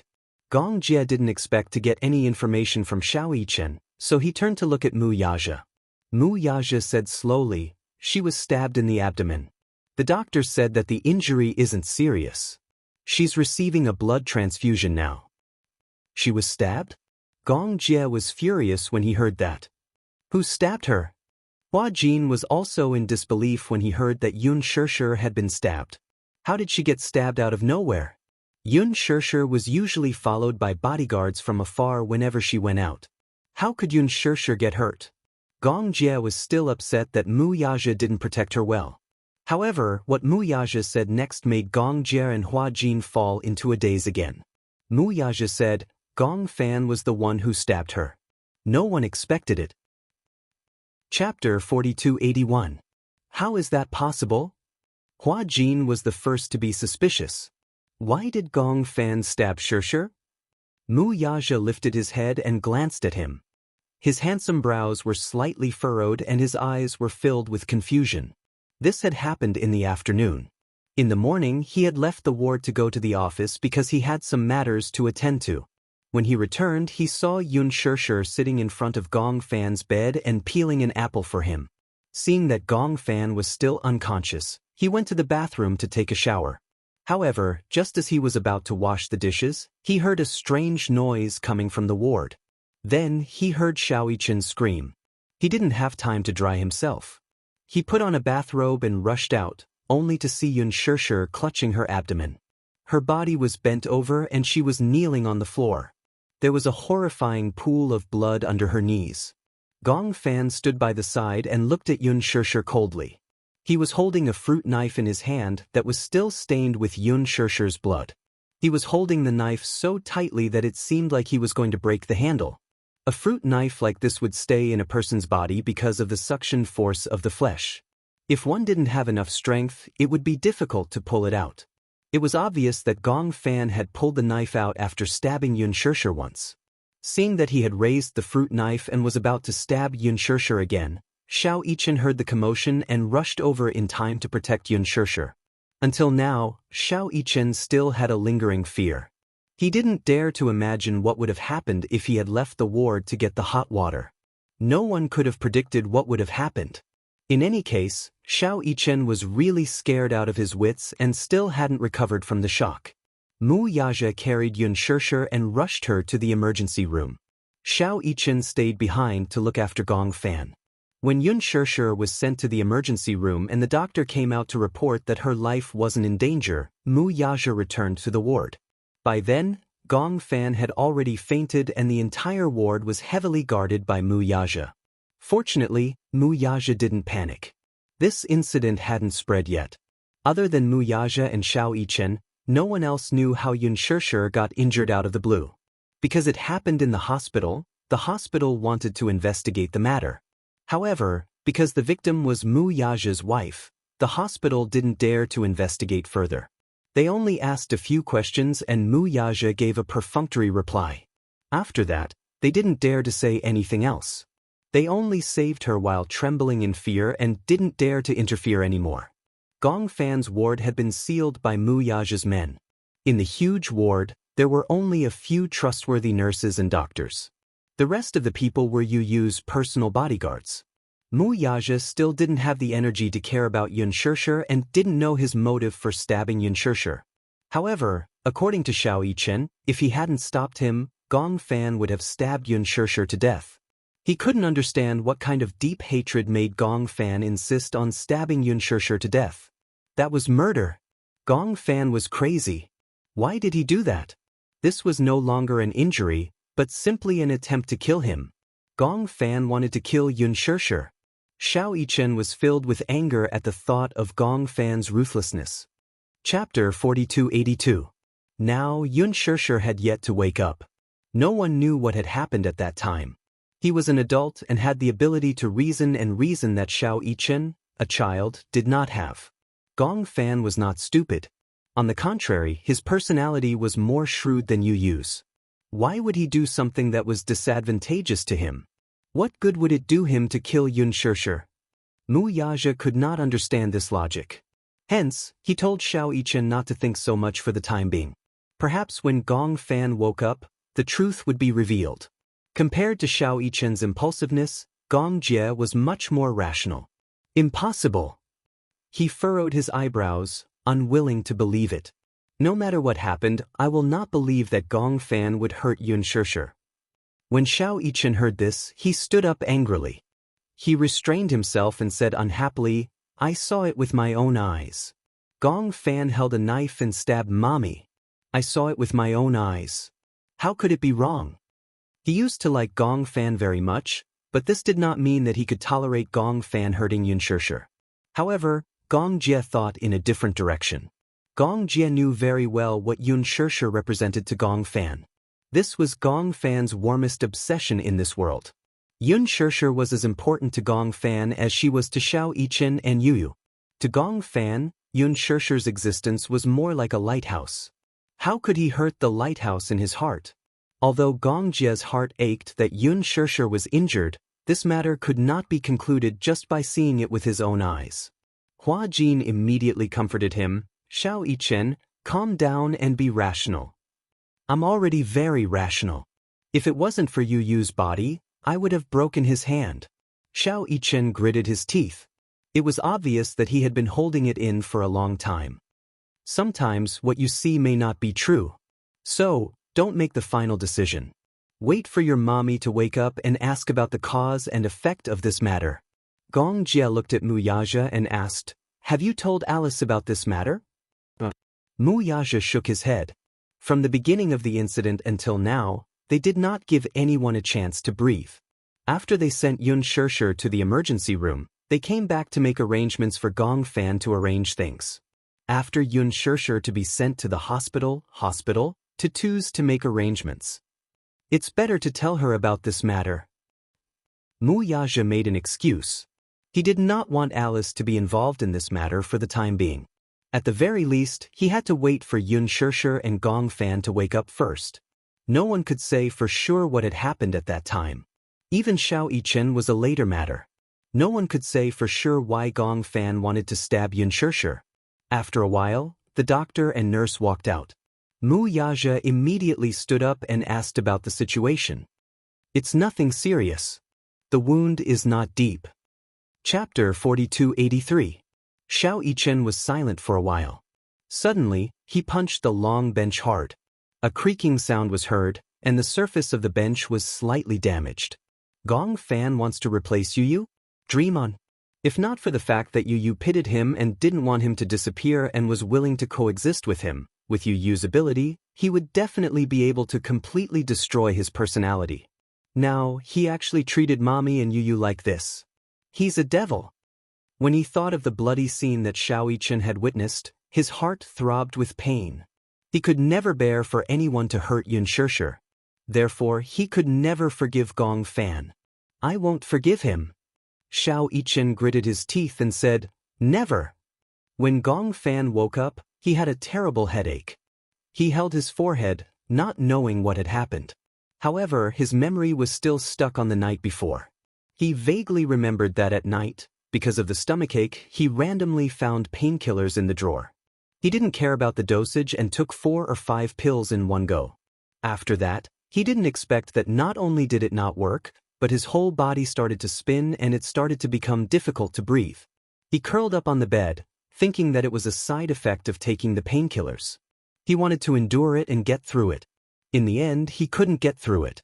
When he regained some consciousness, he was already in the hospital. In the resuscitation room, while he was in a daze, he felt the doctor continuously moving a tube into his throat. It was painful. When the tube went in, Gong Fan shuddered and spat out everything in his stomach. He wanted to bend over, but the doctor forced him to stay still. At that time, the doctor compared him to those who were seeking death. Those who came to the hospital to have their stomachs pumped were children under the age of 3 who had eaten by mistake. However, those above the age of 8 who came were basically suicidal and had taken sleeping pills or pesticides. Therefore, the doctors and nurses thought that Gong Fan was also trying to die. When they saw that he was about to sit up, they nervously surrounded him and held him down tightly. Under such torture, his consciousness became clearer and clearer. There was water all over the bed, and it was hard to tell what was from the gastric lavage and what was vomited out. He felt like a fish on a chopping board waiting to be slaughtered. He struggled in pain, feeling the baptism of the doctors' and nurses' cold gazes. By the time the gastric lavage was over, Gong Fan was already exhausted. Immediately after, the nurse inserted a needle into his wrist, and after that he lost consciousness. That was probably the effect of the sedative. He began to have nightmares. In the nightmares, he seemed to be floating in the sky, and below him was his body lying quietly on the hospital bed, motionless. His face was as white as wax, without any signs of life or blood. Beside the bed, Xianxia sat on a small stool and was carefully peeling the apple for him with a fruit knife. She also carefully cut the apple into pieces. Gong Fan did not know what had happened. He only felt that the person on the bed had sat up. He was shocked and did not understand what was going on. He even suspected that his personality had been exiled and was no longer in his body. His body actually started to move on its own. Was he dreaming?